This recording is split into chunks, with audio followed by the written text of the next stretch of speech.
This is the Vision 79 podcast, where my friend Sander and myself, Mason, discuss recent developments in our business and personal growth. The name Vision 79 comes from our respective racing numbers. Sanders is 40, mine is 39, and we have similar ambition to progress in our business and personal growth. Many successful people have started small, just like us, but very few of them have documented their early years. They often say they wish they had, and given we believe in learning lessons from others, we intend to be the first to document our journey from start to finish. This is simply a documentary of our lives, and as such, we do not monetize these videos, so enjoy the ad-free content. Each episode is broken down into 3 segments, each covering our progress over the past week. We start by discussing our life updates, then our business updates, and lastly, we share any lessons we've learned over the past week. We've had timestamps in the description to navigate these sections easily. Today is February 22nd, 2026, and we're recording episode 97. So, what is in your life update this week? Life update is pretty similar to last week. Worked at Blue Origin this week, did some different style testing on different parts of the rocket this week, so that was fun. Did you hear Artemis got pushed to April? Not surprised. Yeah. Helium leak, big old helium leak. I know they had a hydrogen something rather a while back, but They fixed that. It's a different thing. I think it's a helium valve. I have the answer here. They got to roll back for it. It's got to be fucking deep in there. He said, issue with the feeding gaseous helium into the upper stage. They're preparing for rollback, but they haven't made the decision yet, but it's likely. So there might be a rollback. But if that's the case, Into the upper stage? Yeah. You have to fucking I don't know. I don't know. But if they do roll back, then there would be a second rollout that we might be able to go to again. And I would like to go as many times as I can to a rollout because they're so fucking cool.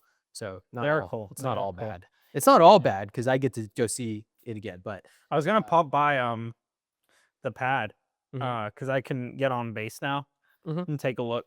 I haven't yet. You're gonna want to do it quick before they roll back to the VAB. Well, I'll wait until the second rollout. No. It'd be nice ahead of time to take a bigger group to the road because I didn't find out until last second that I was going, so I couldn't find anyone to go with me. It was just me and Grace, which was fine. But like, I'd like to bring a group if I could because it's a cool event. Yeah. But worked at work this week. Yep. Did some testing and stuff like that. No weekend testing this week, which was nice. And played pool on Friday again. So just a Friday night pool with Sammy again. That I was was fun. there. Went to Noble this time. No, I wasn't there. Got it. No, this was 2 weekends ago. Right. I remember that. Yeah. Cool. So did that. Chill. Yeah. Easy going on the life side. No crazy major events. Oh, it was my mom's birthday on Friday. Happy birthday, Mom. Happy birthday. So that was Dude, it was about Grace's mom's birthday yesterday. That's funny. Oh, cool. Yeah. Nice. And it was my dad's birthday on Tuesday. Oh shit, I gotta wish him a happy. So all our parents' Wow. birthdays in the same week. It's Tuesday Yeah. or Wednesday. It was the 17th. Got it. Yeah. I also yeah. I'll save it for the. Yeah, I'll do it now. Okay. I decided that. So like this week, I was like, coming off of last week. I was like, I gotta get back to work and into the flow of things again and start doing hard stuff again because otherwise I'm just gonna drive myself insane. And so Monday evening, I was like, I wonder how hard it would be to quit nicotine, how hard it would be to just quit Zins. And so like Monday afternoon, I was just like, I'm just not gonna have another one. Okay. And it was disappointingly easy. It was so easy to the point where it actually made me upset. Well, okay, in fairness, you are doing a lot less now than you used to. That's right? true. So it was probably a lot more difficult when you were doing like 250 milligrams a day. Yeah, but I didn't have a problem before. I mean, I just dialed it back.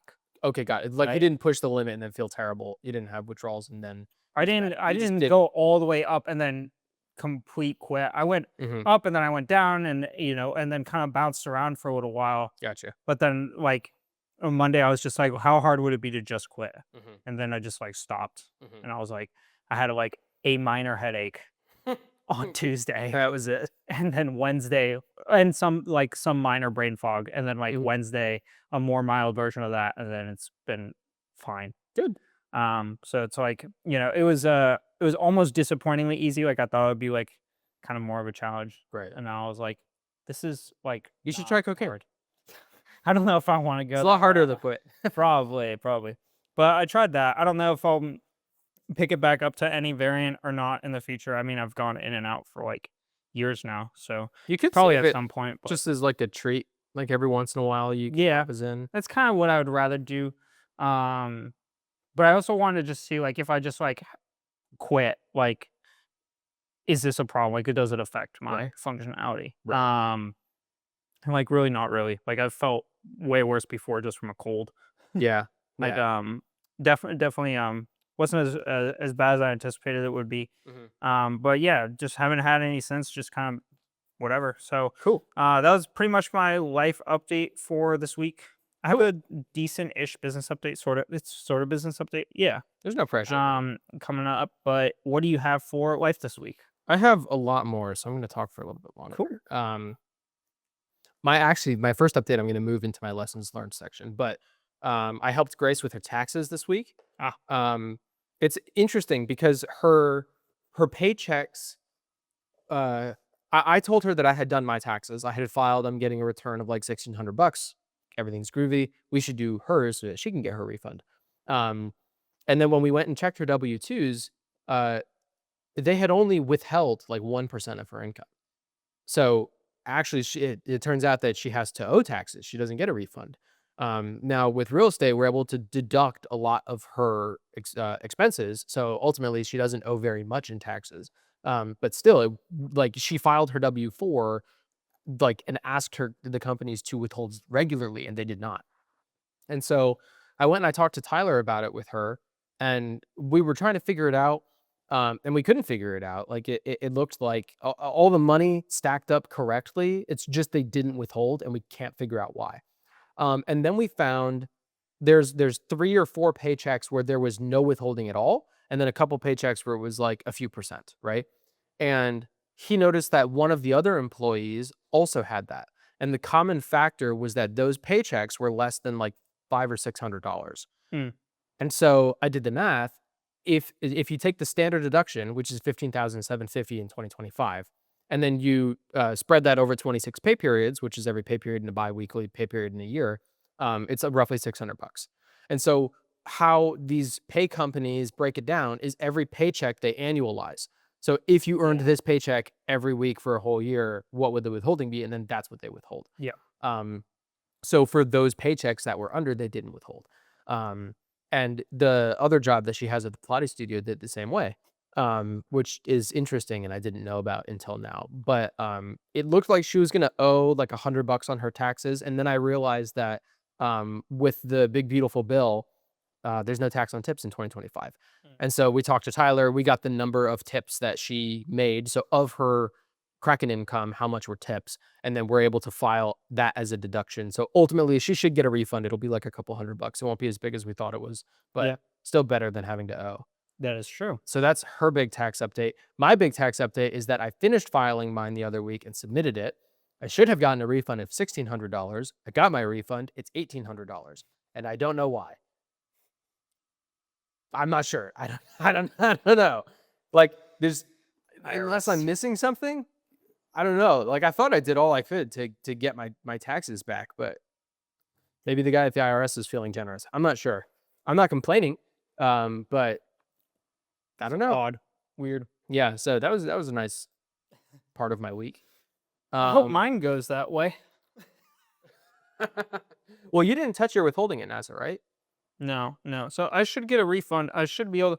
What I got to figure out is I have to submit a form this week to bring it back to standard LLC filing rather than S corp. I can do that before March 15th. Mhm. So I'll do that. Um, and then I got to figure out before June, it was all run under a sole prop. Mhm. After or June and later, it was run under the LLC. And so I got to figure out what forms I have to file for each section of that. And then also how the deductions are even structured. Like, I don't know how I need to break down the deductions or if some stuff is deductible, some stuff's not. I mean, I didn't buy anything like food or anything like that. So I think like stuff like advertising cost, Mhm. fulfillment cost, um, subscriptions for running the business. I think that stuff Yep, should be 100% deductible. it is. Yeah. So actually, I have this here. There's like 10 categories when you're filling it out that you categorize your expenses under, and then you total it up. Yeah. So you don't just tell the IRS, I have 100,000 in deductions, please give me my money back. You have to tell them under what categories. And then if that smells funny, then they'll ask you to send the itemized sheet, right? So I keep an itemized sheet. But here are the sections that I used. I wound up only using, oh fuck, where's my spreadsheet? Oh, it's here. Okay. I only ended up using 5 sections. Advertising, which is ads, Facebook ads, signs, headshots, business cards, like stuff that goes into ads. Office expenses, which is software, subscriptions, a new laptop, applications like Canva or whatever, right? Recurring like expenses that you use repeatedly or like is a hard asset, right? Supplies, which is consumables like paper, ink, shipping labels, stickers, printed materials, other consumables. Taxes and licenses, which for the real estate gets expensive. I had a bunch in that. Meals, which are only 50% deductible. And then other expenses, which you have to itemize in that spreadsheet. And I ended up not having any other expenses. I was able to fit something in each of those categories, but ultimately, I have a hunch I'll be grouping it. yeah. I ain't fucking looking at Well, under other I mean, honestly, I expenses- don't really have that. It's like advertising, like literally Meta, fulfillment cost, Yep. some occasional shipping cost, Yeah. and then like some prop stuff also for advertising. Yeah. Like photo shoot stuff. Yeah. Or whatever category of Well- like it's a like that's it. While it was run under the sole prop in the first half of the year, if you made any expenses that you used for business, like a new monitor or a new computer or something like that, even if it wasn't on the business card, it was on your personal card, you can still write that off as an office Yeah. expense. Yeah. So like I had to get a new laptop in March, right? Fucking spoiler alert, all I do on my laptop is work. So I wrote it off as an expense. Yep. But Fair enough. yeah, it should work out. I think it'll be okay. Yeah. It'll be fine. I hope It'll so. be just fine. I think it'll be okay. Yeah. But NASA would have overpaid for you. So even if you do owe some tax on the business, And I worked a lot of overtime, and like you said, the way that paychecks are calculated is calculated by the annual. Yep. And so when I was working overtime, I was getting hammered on the amount that was Withholding. being deducted, the withholding. Yeah. So I'm hoping to get back a decent chunk. Yeah. Even if your business owes, which I don't think you will, because ultimately it was a loss, right? Yeah, I shouldn't. So if anything, that will deduct from your personal income, and then you have the big withholding. So I mean, I would expect like 5 or 6 grand back. That'd be awesome. Yeah. That'd be super cool. Yeah. We'll see. Yeah. See. But You don't have to congrats do it. on the taxes getting done. Yeah, yeah. So Grace's, we were planning on when she owed, we were like, we can just push it till April, and then if we have to file an extension, we'll file an extension and not deal with it. But now that we have the tips, I'm gonna help her with that this weekend. Cool. My next update is around Gordon Lightfoot. Do you know who this is? So he sings the song "The Wreck of the Edmund Fitzgerald" or "Steel Rail Blues" or anything like that. You ever heard "The Wreck of the Edmund Fitzgerald"? I probably have, but probably don't. So I've been listening to him for like a year and a half now. He got really big on TikTok for this song a few months ago. November came early. Mm. The ship was Yeah. bright. Anyways, I've been listening to him for a while. I really like his stuff. I only have like maybe like 6 or 7 of his songs on my phone. But there's a guy who I've been watching on YouTube lately called Rick Beato, who breaks down music and what makes it good and what makes it bad. Because some songs you listen to and you're like, I can't explain why, but this just sounds like shit. And then he talks about like the composition of the musical progression and how this note should be this note to complete the whatever, and then it sounds better, right? I found one of his videos. Apparently, Gordon Lightfoot passed away in 2023, and so Rick Beato came out with a video that day that he died, and he was like, he was really sad. He was crushed, and he was like, I just want to make a video in memory of him. On my channel, I talk a lot about music, but I don't talk a lot about lyrics because most people's lyrics suck these days. And Gordon Lightfoot is one of the few people who he does talk about lyrics because he wrote everything. He wrote all the music. He recorded, like, he did everything himself, right? It's not like modern singers where you have a team of writers and then a producer, and then all you do is vocals, and then you auto-tune it, right? Gordon really did everything, and his writing is beautiful. Rick Beato said that he doesn't just sing, he sings poetry. And I was like, oh, that's true. I really like his lyrics. His songs are his songs aren't like downbeat, but the lyrics can be really sad. And so some of his songs can be upbeat and the lyrics can be sad. But he was talking about how Gordon Lightfoot had an influence on the music industry. And I was kind of like, oh, like I didn't realize that he was a big figure like that. Because I only know a couple of his songs. He's not like a mainstream artist. Like, if I ask you if you've heard of Michael Jackson, right? Yeah. Or even the Beatles. But um apparently he was a huge influence for a lot of like huge musicians. Like he was good friends with Bob Dylan, Mhm. and Billy Joel cites him as a huge influence and his inspiration. When Billy Joel wrote Always a Woman to Me, he said that he wrote that song pretending to like he wrote that song as if he were writing it as Gordon Lightfoot. Mm. He wrote a song that someone like Lightfoot would write.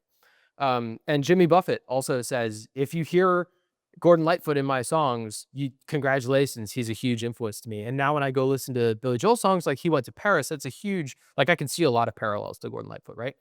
And I was like, oh, I had no idea he was a huge musician. And so I watched the Rick Beato video. He broke down a couple of his songs, beautiful songs.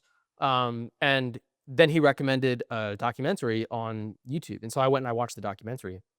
And I was like, man, there's so many awesome songs in this guy's repertoire. I really want to go listen to more of his stuff. And so it's rare that I do this with an artist, but I was like, I'm just going to listen to every record that he has from start to finish. And so I'm like halfway through doing that, but I found like 30 songs that I really like and have saved them all. Awesome. And so I wanted to throw that out there because he's awesome. It's all I've been listening to this week. Nice. So a huge recommendation there. I have a note to shit on Lando Norris a little bit because we've talked about it in previous episodes. Last episode, we talked about how Max voiced his dislike for the new F1 cars, and then Lando Norris was like, well, paid a lot of money, so you should just be happy that you're here because he's a cuck. And this week, he came out and he said, yeah, actually, I didn't mean any of that. I just said that because now, between then and now, every other driver has come out and been like, yeah, Max makes a good point. These cars don't feel good to drive. Of course, they're all going to do their best, but you can still do your best and not enjoy the drive, right? And so now that everyone has sided with Max, Lando comes out and he's like, yeah, actually, I just said that because I wanted to see people's reactions. But I agree with everybody.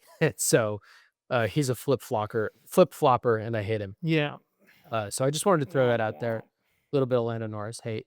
Number one Lando Norris hater right here. And then my last life update is the U.S. played Canada in the Olympics this morning in hockey. And the women played earlier this week, and not against Canada, I think against a different team. But the women went into overtime and then won in overtime. Oh, wow. And the men went into overtime against Canada, who earlier this year, when the tariffs were levied against Canada at the Four Nations games, Canada booed the U.S. national anthem. And so then that the US America beat the snot out of them. Dude, they beat the shit out of that. In like the first 9 seconds, they picked like 3 fights, and then they won that game. And so now in the Olympics, dude, fucking John Hamm recorded this commercial for the Olympics to get people hype. And it was like him in the locker room talking to the American hockey team. And he was like, we're here to get like the greatest trophy of all. And they were like, Canadian tears. And he was like, exactly. And so the US on their first shot on Canada in the Olympics scored. And then Canada got another point. No points in the second period. No points in the third period. Goes to overtime. In the first 2 minutes, US gets a point and US wins for the first time in like 40 years in the Olympics. That's wild. And I looked it up later because I was curious. I think Russia / the Soviet Union has the most gold medals in men's hockey. That makes sense, I think. But Russia can't play in in this one and the previous one because they're at war with Ukraine, and so they're like not allowed or whatever, right? But like Canada is right up there with them in terms of like most medals, most wins in the Olympics. And like apparently the teams that were put together for the Olympics from both sides are disputed as not being the best players from those nations. But what normies don't understand about sports is that it's not always about getting the best players. It's about getting the people that work together the best, right? It's the best team. It's not the best players. You don't want to put Michael Jordan and LeBron on the same team. Like they'll clash, right? Or Kobe.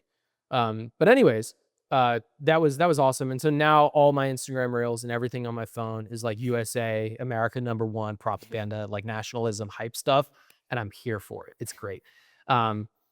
Now, actually, funny enough, there's some people who are like making videos from Canada, and they are like the fans are gracious in defeat, which is nice to see.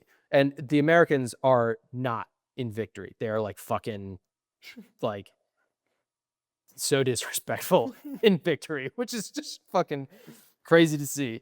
There's some Canadian fans that are being like shitheads, but the overall, like, I love how passionate people get about sports. And something that I learned from this, there's a reason I'm bringing it up. It's not just because it's part of my life update.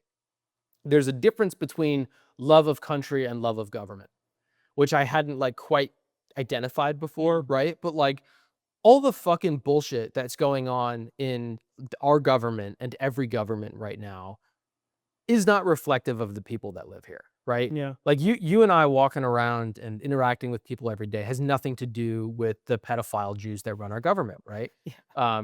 And similar with the dude who is running France or like the fucking asshole who's running Canada. Like it doesn't matter. Like the people who are the head of the governments of these other countries do not speak for the people of those countries. And then when the people of those countries go and compete in athletic events and they wear the flag, they're not wearing the flag to support the people in charge. They're wearing the flag to support the people of the country, like the populace that makes it up. And that's something that I really like about the Olympic Games. Is it's a way for like the people to rally around like a gladiator fighting on their behalf, not the governments, which is what you read about every day, is like this government versus that government, and we're kind of removed because we don't get a say in any of that, right? And so that was an interesting, just something I noticed this week. Yeah. No. 100%. Yeah. I shoot. I had a.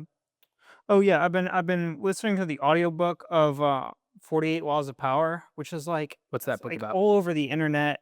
It's I've been never heard of it. what? I've never heard of it. Really? What is it? Oh, it's like it's an old book. It's like it talks about. It's essentially like goes through historic examples of people who have had power or have claimed power, Mhm. and essentially 48 different methods or techniques that they have used in order to maintain or claim power. Okay. And I'd resisted reading it for a long time because I was like, this is like, it feels like a 101 guide for how to be a piece of shit to the people around you. Like that's kind of how it fucking feels to me. You know what I mean? Yeah. It's like I can brainstorm a way to be powerful to the people around me. It's like it's not also the point, right? Yeah. And so I'd resisted reading it for a long time. There's lessons in everything, right? Like you can Yeah, take there's it in stride. lessons in everything, and I was like, let me just read it and see what it's about. And it was really interesting because there so far I'm 20% through it. Mhm. On Spotify has a little bar. Mhm. And there hasn't been anything that's like out of your ability to imagine, right? Okay. It's like con art to the extreme sense, or Okay. like say less than you think you should, Mhm. or figure out how to suck up to the people around you and take credit for the people below you. Like it's Okay. like con art to another level, Okay. essentially. And I was listening to this audiobook, and I was like, this is just like these are just shitty things to do. Like Mhm. this isn't, yes, it's creative, but Mhm. like for what purpose? To For get what power. point? Right? To get power, exactly. And I was thinking about it, and I was like, and what was interesting to me while I was like reflecting about this was like this guy who wrote this book is using historical examples from people who have claimed power in the past. Mhm. And we have people in power today Mhm. in our politics who likely, if they have or haven't read this book, have used similar techniques to hundreds of examples that he lists throughout history. Right. And it's like, if this kind of mentality is reflective of the people in power, or the people, or at least a good portion of the people in power, Mhm. then the people in power are definitely not a reflection of the citizens of the country, I agree. right? And so I kind of had a similar revelation this week, Yeah. from a different source, but I was listening to the audiobook and I was like, this is not reflective of the general citizen, Yeah. the general person out there.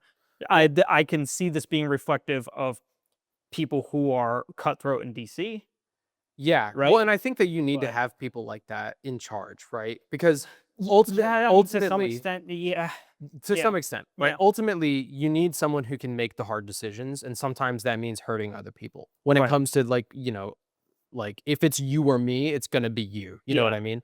Um, what sucks is that it should only be done. You want someone who's able to make that call under extreme pressure in high stakes scenarios. You don't want someone who's like willing to cut you in line for a hot dog. You know what I mm, mean? Like you want someone who would be gracious enough to like lie down and let you climb over them in battle, right? mm, Which I think is not what we have in a lot of government. yeah, You want someone capable of being a monster, but shows restraint 9 times out of 10, right? Um, and then that one time that they need it, they're able to do it. Uh, yeah. What's kind of frightening about the book is like it really makes you question everything. There's a great interview with on the Jack Neal. This is a new one. There was one previously, but there's a new one with Andrew Tate on the Jack Neal podcast. Mhm. It's really interesting to listen to because he talks about the algorithm in your feed Yeah. and how he believes, based on letters that he's received and letters that other people in his life has received, that there are people in power who specifically hire psychologists in order to write him letters in order to convince him to try and kill himself. And he talks about this in detail Interesting. on with a good amount of evidence behind it, and talking about his experience with it, whether you believe it or not. It's interesting at the very least. So they're trying to convince him to kill himself. Right. Oh, Right. yeah. And his point is essentially that they do this to not just to him, they've done this to other people because killing someone else is dirty. Mhm. But if you can get someone to kill themselves, it's clean. Mhm. Into from a government perspective. Mhm. And he talks about like he has an outline that you essentially have three lives, where your first life is they try to shut you up. And Mhm. if they can't cancel you, then you go to the second life, which is they try to put you in prison. Mhm. And then if they can't put you in prison for something, then they either try to kill you or try to get you to kill yourself. Mhm. Right. I would argue try to get you to kill yourself, and then if that doesn't work, then they kill you. Right. Right. But essentially he also talked about the Charlie Kirk incident where they tried to cancel Charlie Kirk and they couldn't. Problem with Charlie Kirk was that he had no dirt on him. He didn't have any weird financial background or like Right. taxes that he'd missed or Yeah. like other dirt that they Just millions from Jewish donors. Go ahead. but it was essentially what happened. What he said happened with Charlie Kirk was they tried step one and they couldn't get anything on step two, so then they just went to step three. Right. Um, I would believe that. yeah, and so he talks about this, but reading that book and listening to his interview, it really starts to make you question what can you trust in the world and what can you really believe in the world. Mhm. Because we could sit here and if we turned off all moral filters and figure out a way to con our way into either wealth or power, Mhm. right? If we just turned off all moral filters, right? Mhm. And the fact that someone wrote a book about it and other people have read it and talked about it suggests that there are people who are at least willing to go to some extent in order to get that Mhm. that power and that the wealth, and are willing to con art through that. And if there are people who are genuinely willing to push down the people below them and suck up to the people above them so that they can then jump over them, Yeah. like it really begs into question what can you and what can you not believe, right? Well, and the difficulty with that is like, how do you combat someone who's playing dirty? Yeah. Because if you don't, you're just going to lose. In the Right. Revolutionary War, up till then, the way that Britain did battle, even with the United States, was that we all line up and we load our muskets and then we shoot at you. And then we stand here and take it while you shoot back at us. Right. And then America won the Revolutionary War because America was like, well, what if we just like dressed in camouflage and then hid in the trees and then fucking shot you from the trees? Right. Right. And then like, that's Yeah. how you win. And so then warfare escalates to who can use the dirtiest tactics. Yeah. It's the peace belongs to the man with the bigger stick. Yeah, and then you get World War II with gas is being used, Y- right? and- Like and toxic gas. Toxic gas, bioweapons, nuclear Bioweapons, bombs. exactly. And right? then in World War II, that's attempted to be dialed down. And then even after World War II, it's dialed down some more. But Right. today you have drones and other sorts of strikes that I'm not Right. super familiar with. But I know that there is discussion about where does this lead to the future. I'm a lot more familiar with Right. it. Yeah, I'm sure you are. But yeah. what's interesting is how do you one up a nuclear bomb, right?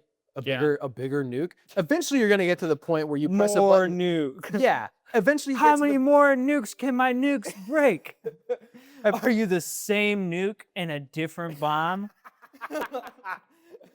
Eventually, you get to the point, Kanye, where eventually you get to the point where you're nuking another country, but the nuke is so big you blow yourself up too, right? Right. And like at that point, what's the use, right? Yeah. And so there's two directions that you can go there, right?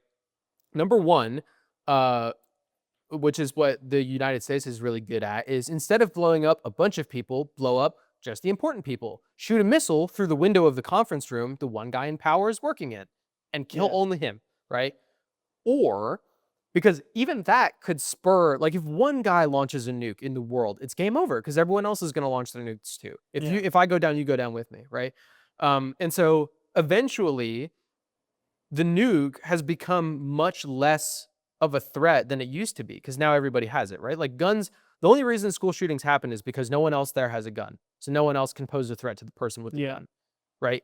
So if you're at the point where everybody has a gun, everybody has a nuke, where do you go?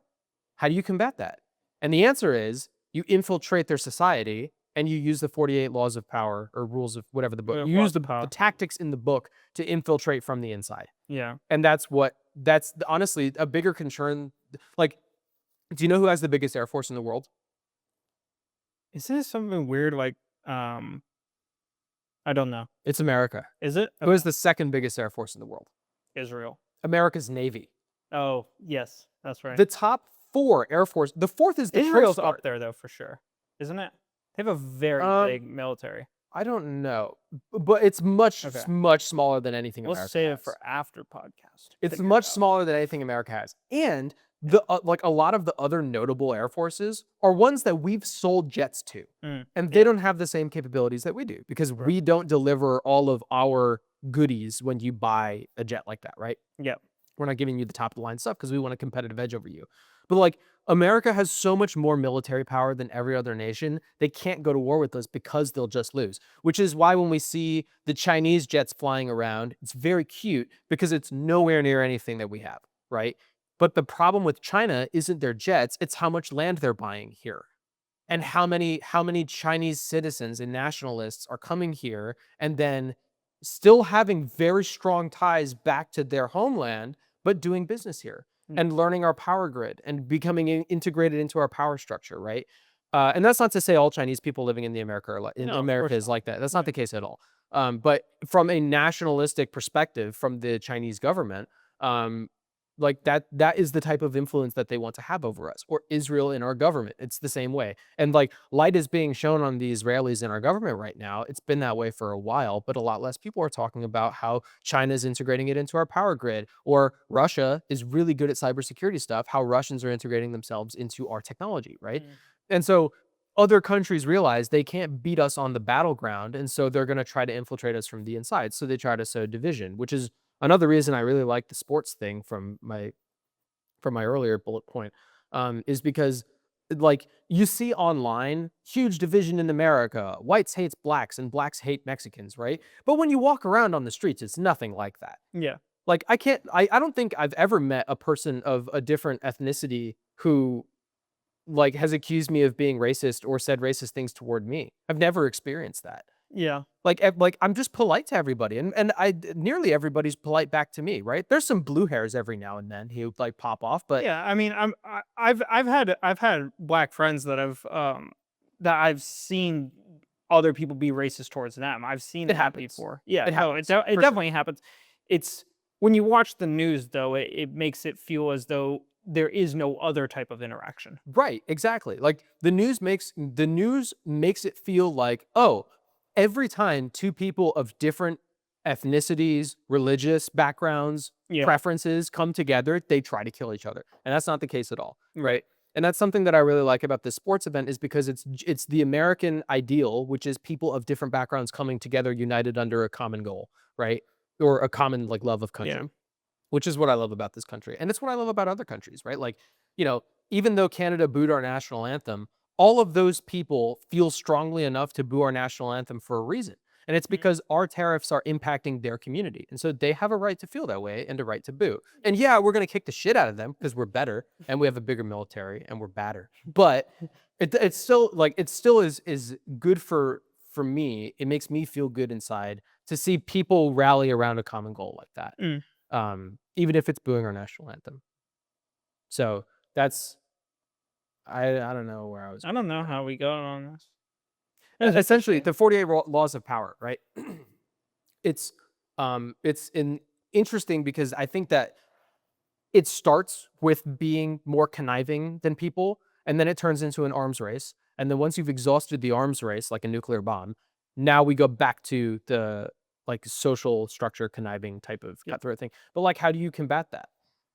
Like the only way to fight fire is with fire. Like if you would rather be ruled out of like, But which it doesn't even help. Like it's a trap. It's a trap for both sides, right? And it's just a matter of, do you live long enough to see the end of the trap or not? Like that's really the game. right, and it's like, would you rather rule out of fear or love, right? And it's like, well, the people who, unless you have like, because there's different layers to this, right? Because it's like, if a government figure rules out of fear, ultimately, I think that they lose in the end. You want a country that loves each other and are united under a common goal with the government, rather than ruling out of fear alone, right? But if you have a leader of a government and the people that work for them are afraid of them, versus love, for lack of a better term, like uniting under a common goal, right? If you cut your way up to the top, now everybody's afraid of you, right? They don't work with you because they like working with you or because they want to achieve a common goal. They do it because they're afraid. Mm-hmm. And that has a fuse, I think. Yeah. That ends at a certain point. Yeah. 100%. So that's my life update. Oh, that was it? What's your business update? Oh, got it. So for business this week, I started off my week on, I think it was Tuesday. Yeah, Tuesday, I drove down after work to West Palm to go to Wine Country Motorsports because this helmet is Too old. SA 2015. So it's out of spec. Yeah. And so I drove down to Wine Country and started trying on a few helmets and stuff like that. And this is a 59. That's the size. Stilo has since changed the way that they measure, or at least they manufacture, because they used to run really small. Yeah. And so I'm no longer a 59 in the new helmets. Right. I'm a 57, which is kind of in between standard sizes that people usually buy. Gotcha. And so they didn't have any 57s in a composite like this. Got it. They only had a full carbon 57, which is a $4,000 helmet. Yep.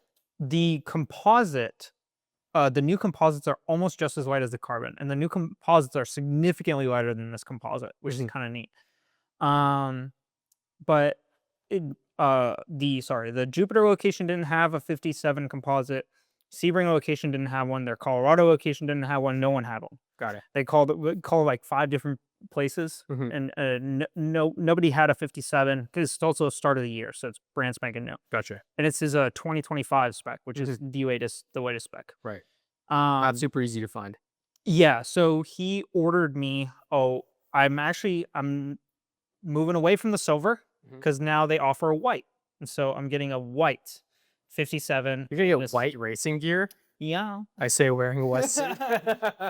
But I got a white. My first helmet was white, so and I think it'll be cool. It'll change of pace for the next 10 years.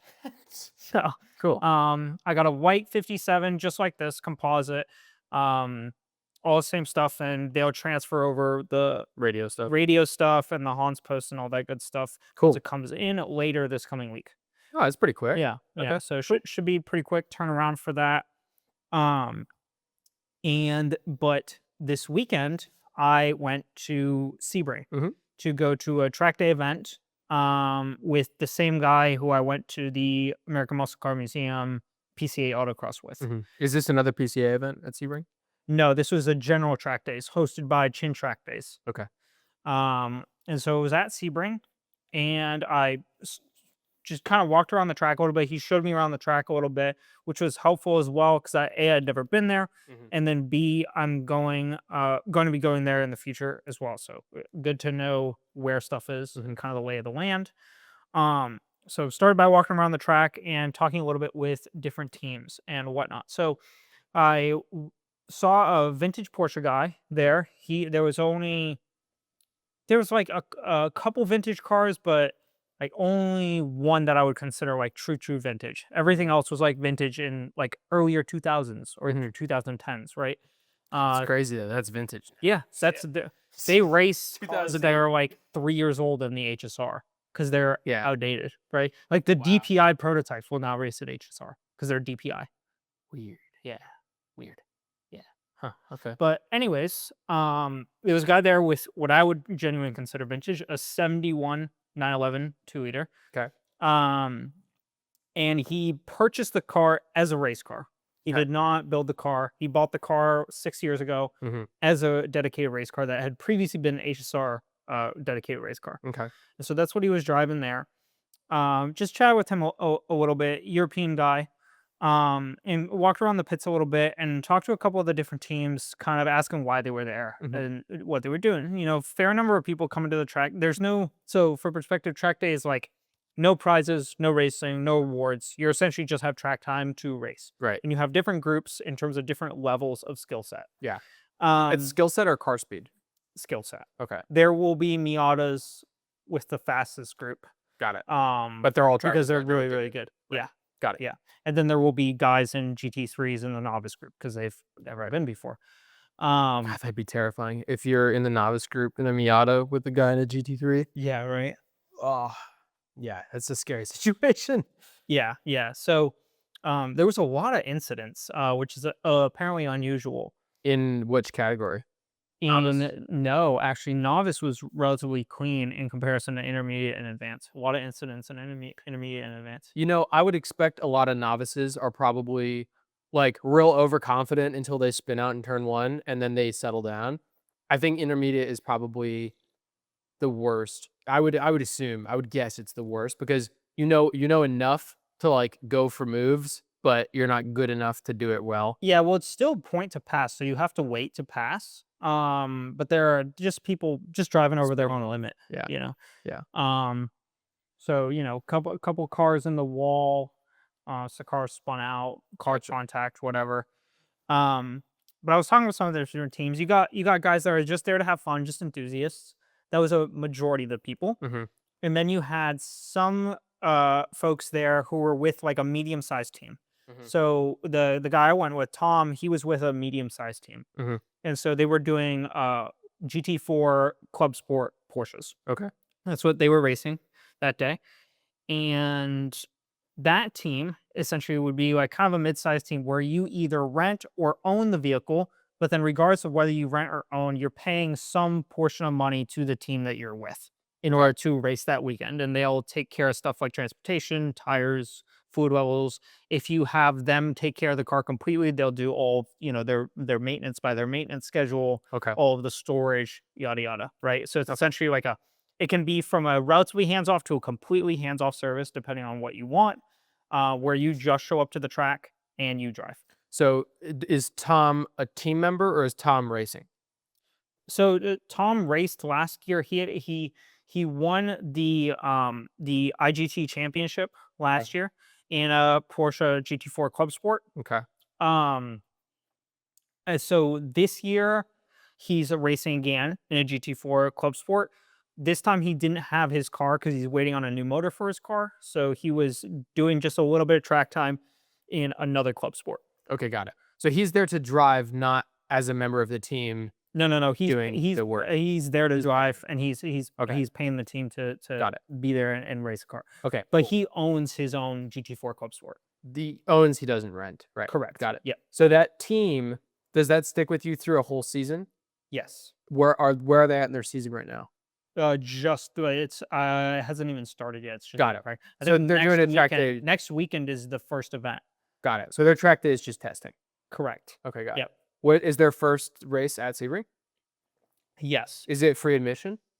No, but it's relatively accessible, I think, in Okay. terms of pricing. It's like Cool.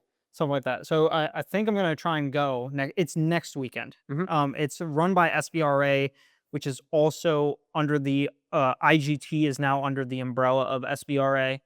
From what I've gathered and understood about it, there's also going to be Trans Am there, both historic and more modern style Trans Am cars, from what I understand. That's pretty cool. So it should I be like a good the old mixed track bag. exam cars. Yeah, should be a good mixed bag. But I would like to go A to watch the cars race, so B do more of a roar style pit to pit asking questions. I didn't do that as much this time. I did a little bit, but I was also there with someone who brought me, so I want to be respectful of that. Right.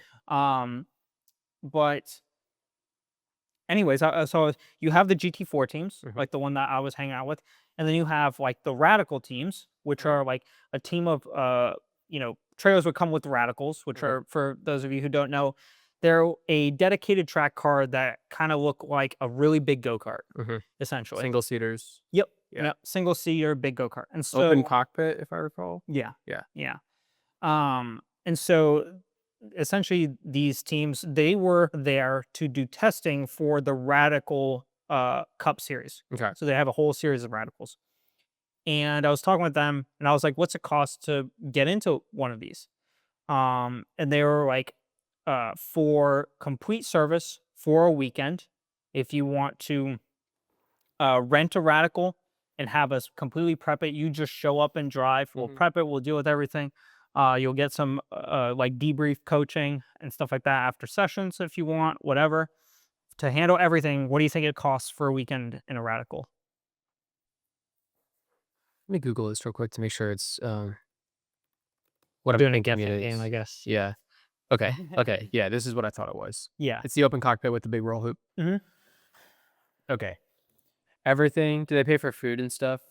Gas, They have like tires? a lunch. No, so gas is not included. I believe that they'll throw a use set on there, but if you want to buy tires, I mean, that's on you.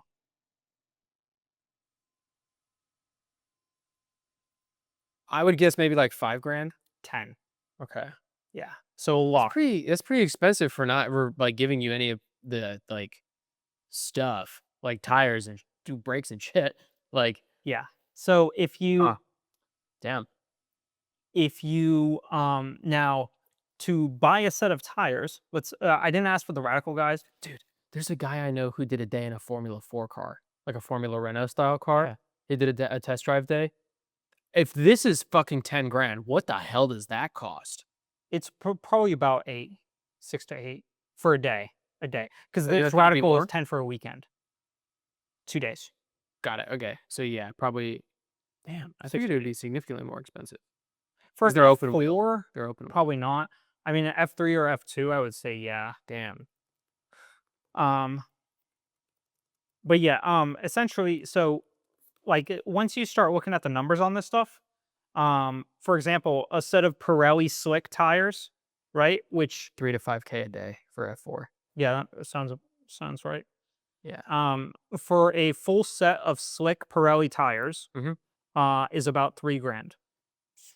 And if you are running Jesus. competitively, like in a series or something like that, you'll Yeah. usually go through 3 to 4 sets in a weekend. Yep. So Damn. that's $9,000 to $12,000 in tires Yeah. for the weekend, plus Brakes.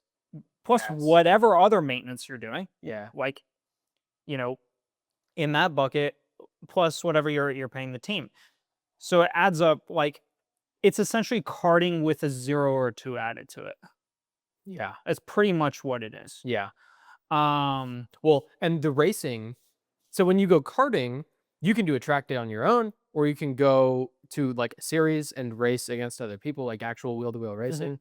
For these, the track day on the weekend, you're not like actually practicing racecraft because it's point to pass, right? So it's just hot laps Yes. for Yes. 10K a weekend. And admission is $600.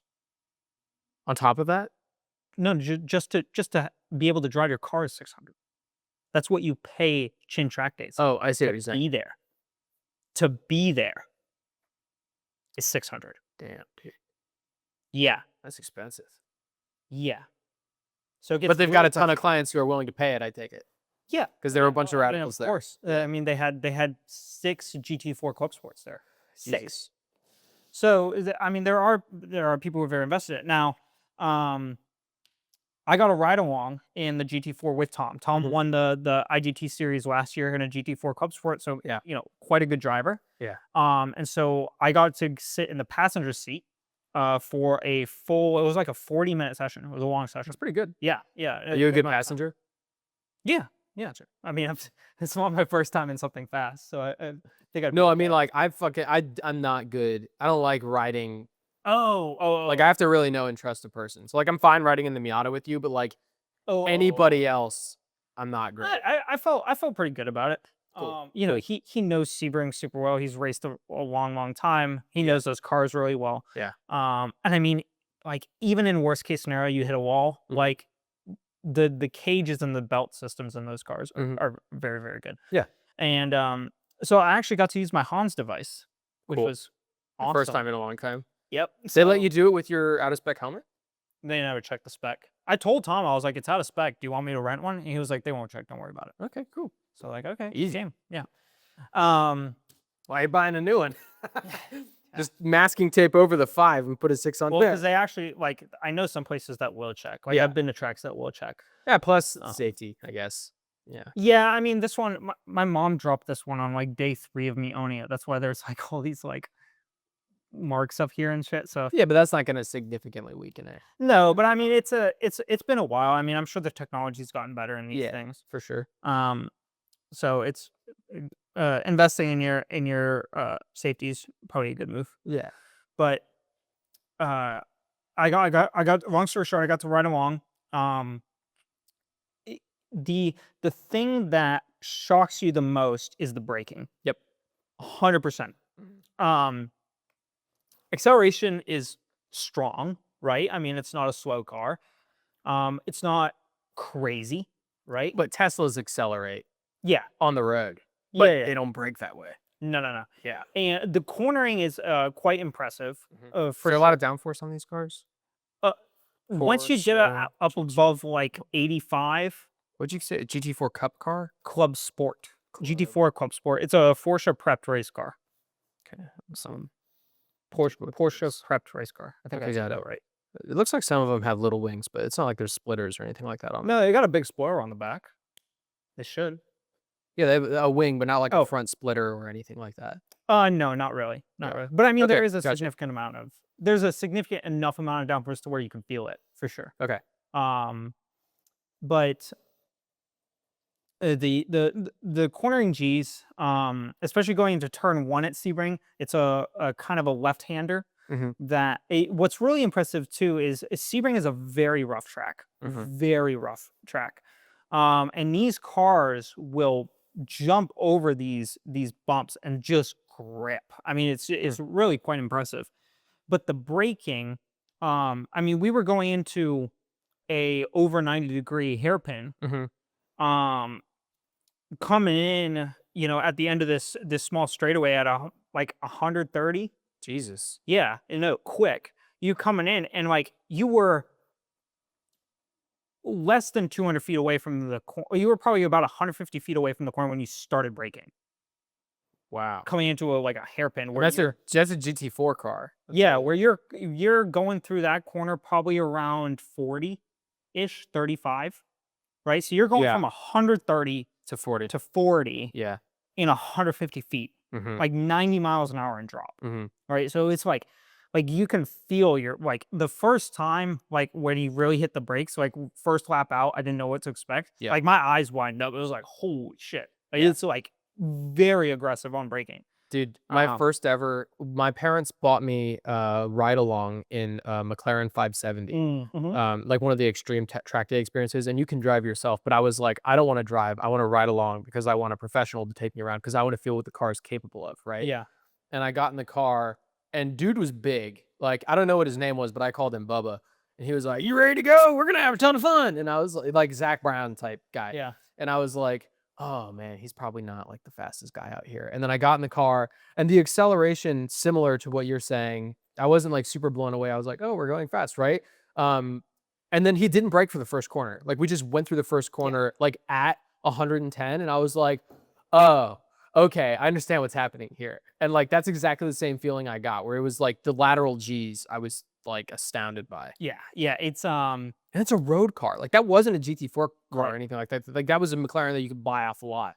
Yeah, I mean, and the thing about like there was a left-hand turn that we were going through, which like wasn't that shallow. Like it's a decent left-hander, and we were going 110 through that. I looked at the dash.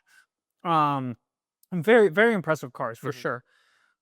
The thing that was a nice experience for me was I'm trying to understand where I fit in terms of like the motorsport scene, and where I could provide value and where I would enjoy putting my efforts towards.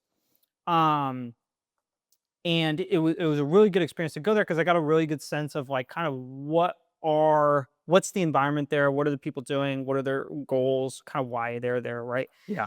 But the ride along was awesome. Ride along was super super cool. But I was thinking about it, and I was like,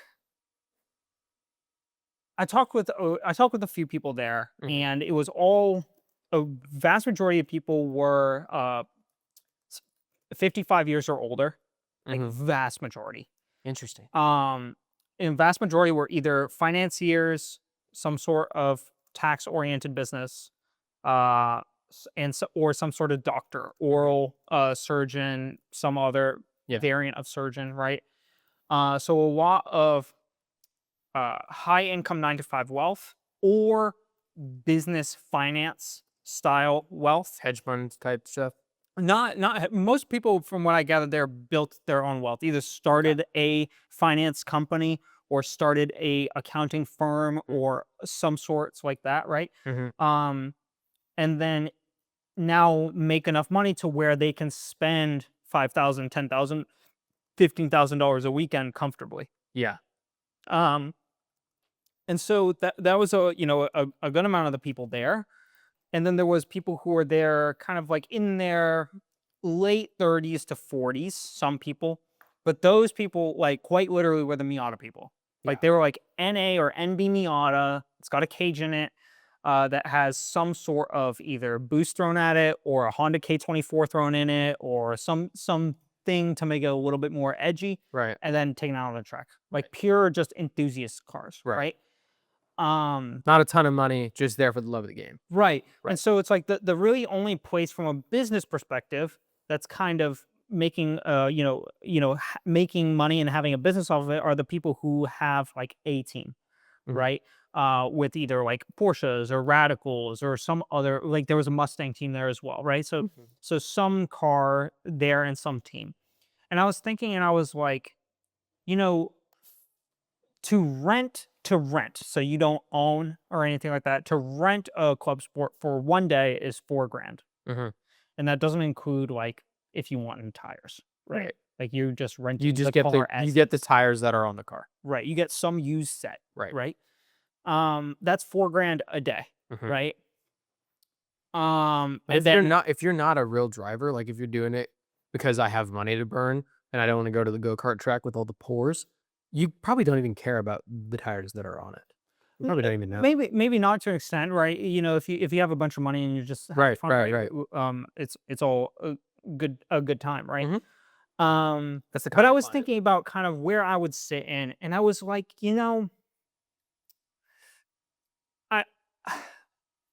I would feel uncomfortable from a personal perspective if I pursued the route of charging people thousands of dollars in order to, like, I watched some of the teams there, and like, as long as the car is well prepped, there's not really much that goes wrong on a track day.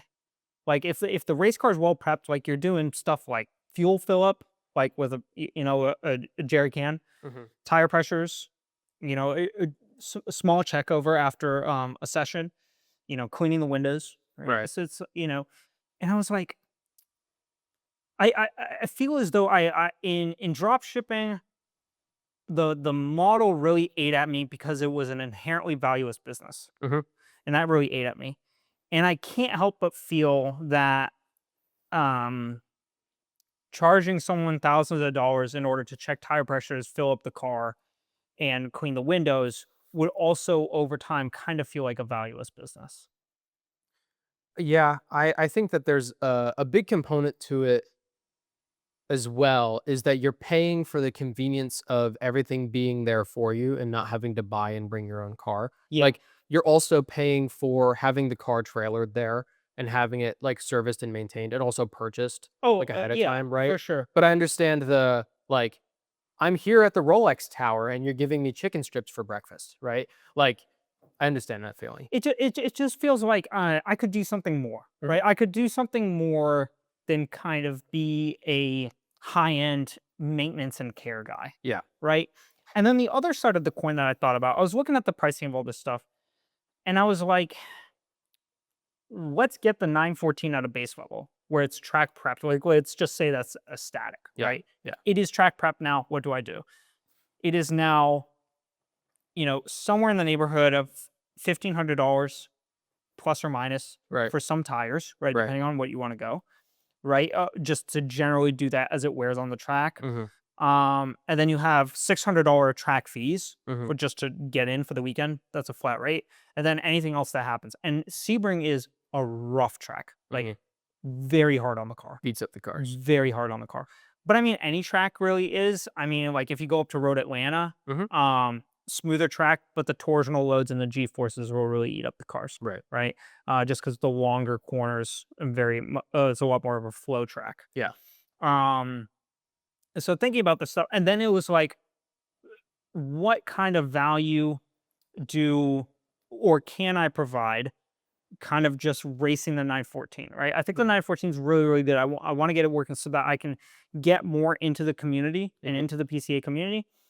But I don't see myself as being like a track day team Mhm. as something that like I would look forward to for many years, right? But it was nice to be in that environment because I got a good idea of what it's like, Right. and how stuff operates, Mhm. right?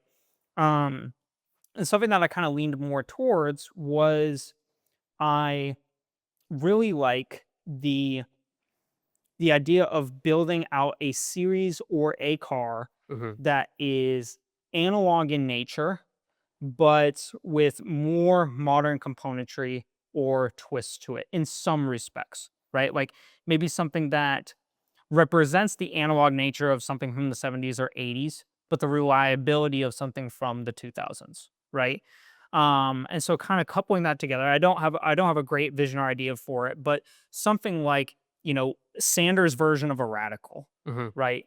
But in reflection of not a radical today, because a radical today is like uh paddle shift, super high end tech, traction control, ABS, like all the Right. sensors you'd ever want, right? Like Right. it's still very much a digitized car. Mhm. Um, an analog version of that, right? I think that's part of the reason why people love the Miata, right? And Yeah. still race a lot of those cars. It's still, the newer Miatas obviously aren't, but that car really took off with the NA and NB, Right. which like no traction control and no ABS on either of those, unless Right. you bought like the M edition. Right. Um, And so, that's kind of where I'm leaning into, but I'm trying to find a spot where I could provide value Mhm. of some sorts. And obviously, there's a lot of money in these larger cars, Mhm. right? Like it's pretty much unheard of to pay a team $10,000 for a weekend for karting. Like there Right. are teams that like there are teams that will charge that much, but like very few Right. and like extremely niche cases. Mhm. You can have a good team behind you for a couple grand, Right. right? It's going to be small, Mhm. but like a really solid performing crew for a couple grand, not Mhm. 10 or 15, Right. right? So I'm kind of weighing stuff out. Obviously, this is super fresh. I just went there yesterday, so a lot to think through. But it was a really good experience to understand what the environment's like. So are you thinking like a series that is between the Miata and the Radical where you rent cars out, or are you thinking just a racing series that people could like bring their own stuff to or buy from you and then race? What do you So my thought was it's far out there. I mean, we're just But brainstorming. yeah, and so uh, I think that AI robots are going to have a serious disruption on the marketplace. Okay. That's my like personal opinion. I think that within the next decade, AI robotics are going to have a large disruption on the amount of people required to be in the workforce. Okay. And I think that's going to limit the amount of cash flow available to people who have more standard 9 to 5s, including someone like me, Yeah. right? There are already people who are being replaced. Like your job role doesn't exist anymore type of deal. Yeah.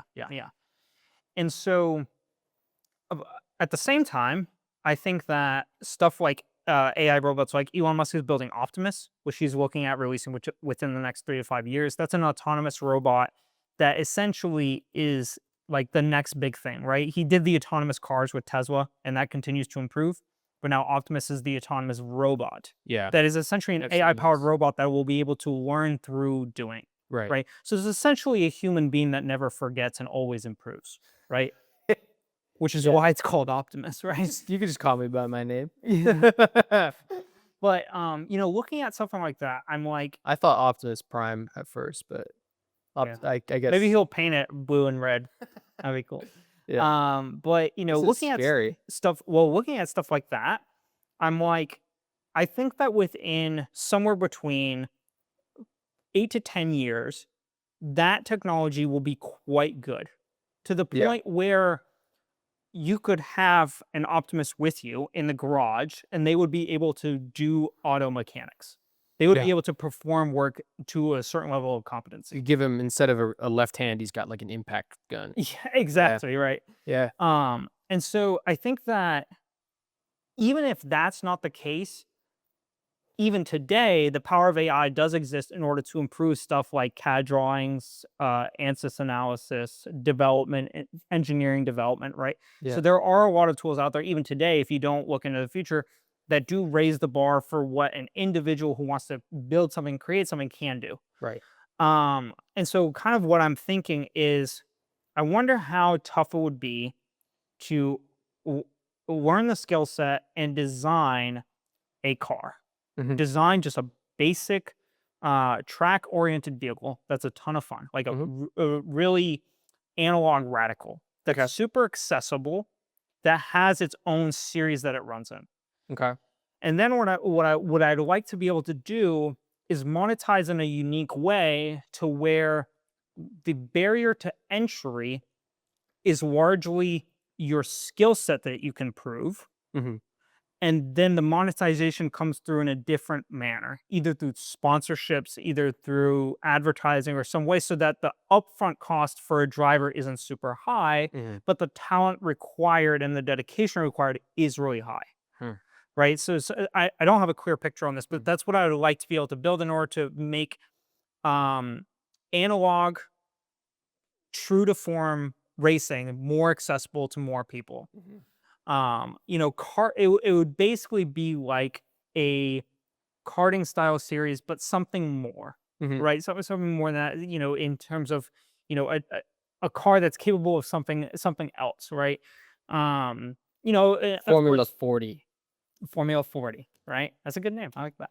But that's kind of like the overall picture that I have. I mean, obviously there's a lot of different options, Mhm. right? I could go to an SVRA event and realize like, oh man, I could have like super helped in this one niche. Like that's actually really, really cool, Mhm. right? Like, I don't know. This is just I feel like every week or every other week I have like a slightly different take or angle on um, the different stuff that I'm learning or experiencing. But that's kind of where I sit. At the very least, I recognize that I think I would get also, I forgot to mention this, I think I would really quickly get bored of racing the 914 at track days Mhm. because it would cost a ton of money. Yeah. a ton of money. It wouldn't be true to wheel-to-wheel competition. So I'd be choked in that sense. Yeah. And knowing myself, I'd probably practice a ton on the simulator in order to decrease my learning curve going to the track. Right. But then once I was at the track, there would be a smaller number of things for me to tackle, at least from my own perspective and my own eyes. Right. And so I would bore myself quickly. I mean, like a huge thing, like people don't watch Formula One for qualifying alone, right? Yeah. Only Monaco do we watch qualifying alone, right? Yeah. And it's because nothing happens on track in the race. Like Right. you watch racing to watch the wheel-to-wheel racing happen, Yeah. right? Which is why like a custom racing series where you film it and then you cover it like a Formula One race would cover a live race, where like you see the racing happen, is something that you don't find online. Yeah. Isn't like that like the event that the track day you went to this weekend wasn't televised, I take it. No. Wasn't streamed live on YouTube. No. There was no storyline to follow. No. But if you made your own racing series, even if you started not with like a spec car like a Radical, but like if you bought like a shifter kart chassis and then like you built your own Yeah. kart or two around it and then like started there, and then you could change the regulations every year, like a Formula series changes the regulations every year to build up to like a larger, like a Radical type car. Yeah. I mean, there's a ton of different options within it. Yeah. But I think that the core of what I found is that people really do enjoy the down to earth style analog forms of racing and motorsports, and they like being on track and being able to like, people are willing to spend stupid amounts of money just to have fun. Mhm. And a lot of the cars that people are enjoying from an enthusiast perspective are more analog, Mhm. right? Yeah. There's a lot fewer people out there, even with new cars that are attainable, Mhm. than there are with older cars that have the same amount of money put into them, but that are modified. Right. Right, because people like that side of things. And so I think bringing that into a racing series where that's possible Yeah. could be really interesting and a lot of fun, and could help preserve that passion for the future and also bring it and make it more accessible to more people. Yeah. But I would really love something that I'd love to do something that doesn't feel like throwing money into the wind just to be at the track, which is kind of what a track day feels like. It's like you spend Yeah. $600 to get there, and then you spend a ton of money on the car, and then you spend a ton of money on, prepping it, or if anything breaks, and then you have 4 to 5 sessions which are a ton of fun. But at the end of the day, after a day or two, Mhm. if there isn't another goal beyond that, Mhm. it just becomes like I'm doing it to scratch the itch, which is a really Yeah. expensive way to scratch that itch. I mean, wouldn't it be, I feel like it would almost be worth the money if you were allowed to go, like if they had a, like, I understand that you have to do testing. I get it. Like, let's say that this track day was just a testing day, so you spend money just to get seat time, fine. But like, if you had a track day style thing, but there's wheel to wheel racing, right? I feel like that's more alluring. But even then, like at that point, like just have an actual race, you know? Yeah. Like have, but what if you had a track day where it's like the first 4 hours is testing, where you go out and it's point to pass, like the track day you went to, and then there's like a little mini qualifying for like an hour and a half, and then there's a race at the end of the day. So like you're still out on the track the whole day, doing laps the whole day, but you get different styles all within one day. Yeah, yeah, that'd be cool too. Yeah. I feel like that would be more worth the money. Like that's the K1 speed thing that we did. We're like, Yeah. you go out, the first like 2 or 3, I think, was like kind of like a qualifying thing, but you could take it that way. And then you did a little mini race. That was a ton of fun, right? Yeah, That's like $150 a person, but we're all going to go again, right? Yeah. And so if we had more money to burn, and instead of costing $150, it cost $5,000 for a day, but we had that money, I would gladly pay to like have everything set up, and then you can compete with your friends, right? Yeah, But the problem is if there's no competition, then it's just pissing money yeah, into kind the of, wind, like you kind said. of. Unless you're in the series and you're using it as a practice day to get your car in spec for the race. That's, Right. I guess, a little different. Exactly. And so I kind of my main thinking is that I want to be able to provide some sort of value, and I don't feel I just didn't feel as though I fit in with the kind of crowd that charges $4,000 a day or $5,000 a day, and like, if I'm going to charge someone 4 to 5 grand, I want their experience to be more than the comfort of not having to worry about the car. Mhm. Like, I want you to tangibly really get something out of the experience of that day. Right. Really, really. Like put a coach in the car or something. Yeah, like like really Telemetry awesome data. coaching, or like some sort of other perk, like, if you do these sets of events, we cover this event or these 2 events or whatever for you, or like some sort of trade in that respect. Um, or if a like the other side of this coin is like, I kind of know what the karting side of things costs, and so part of me also wonders about how can I develop in the karting world? And that's something I need to go back to as well. I want to go to a karting event again and kind of do a similar thing, pit to pit. To kind of reintroduce myself to that crowd as well, and kind of get re-educated on what's changed in the last 5 years or so. Right. I guess more than that now, 7 years. But long story short, I'm still hunting for exactly the direction I want to go. The plan is still to fix the Porsche at the very least. Yeah. The car is essentially valueless in its current state. I mean, not literally, but You can't race. it's a fraction of what it could be. Right. And so to get the car running and driving reliably, I think is a good goal to have. Yeah. Outside of that, I'm still in a research and development phase in terms of understanding where I want to go and how I want to do it. Yeah. But the track day event this weekend was valuable for me to understand what the environment is like, what people are looking for, what are they doing, who is going, Mm-hmm. right? How are they affording to go? Yeah. Um, Well, and knowing where you don't want to go is valuable too. yeah. Yeah. Yeah. So that was a really cool experience, and it was fun to be at Sebring. I've never been at Sebring, and the ride along was a ton of fun. If Tom ever sees this, I super enjoyed the ride along. Super fun. How does the So- track compare to Daytona? Like the infield. In terms of harshness, the track is a lot rougher. Mhm. It's very bumpy. It's like it used to be an airport strip. It used to be an Air Force base, Gotcha. and so all of it is runway style with like da-dum, da-dum, da-dum, da-dum. Interesting. Right, and it's like it's rough. It's Hmm. rough. The technical side of the track is really quite enjoyable. It's really quite a neat track. And actually, I forgot to mention this. We got to do a parade lap, so I got to bring my car out on track for like one Wow. lap. Cool. Did you take the Miata? No, but I took the Beamer. It sucked. I didn't realize that was going to happen. Otherwise, I would have taken the Miata. But I took. Did you get to drive quick or no? You're in line with other cars, but I Oh, mean, you're okay. driving at maybe like 60%. Okay. 50%. Better than like traffic speeds, Yeah, no, it's a little bit faster than traffic speeds.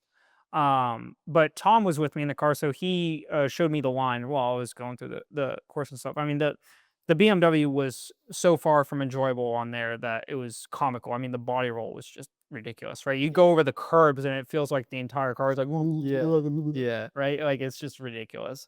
But I mean, I still enjoy. Try it in the Camaro. Yeah, that would also be a ripe experience. Yeah. But yeah, I was sad I didn't bring the Miata because I was like, man, that would have been super fun. But Yeah.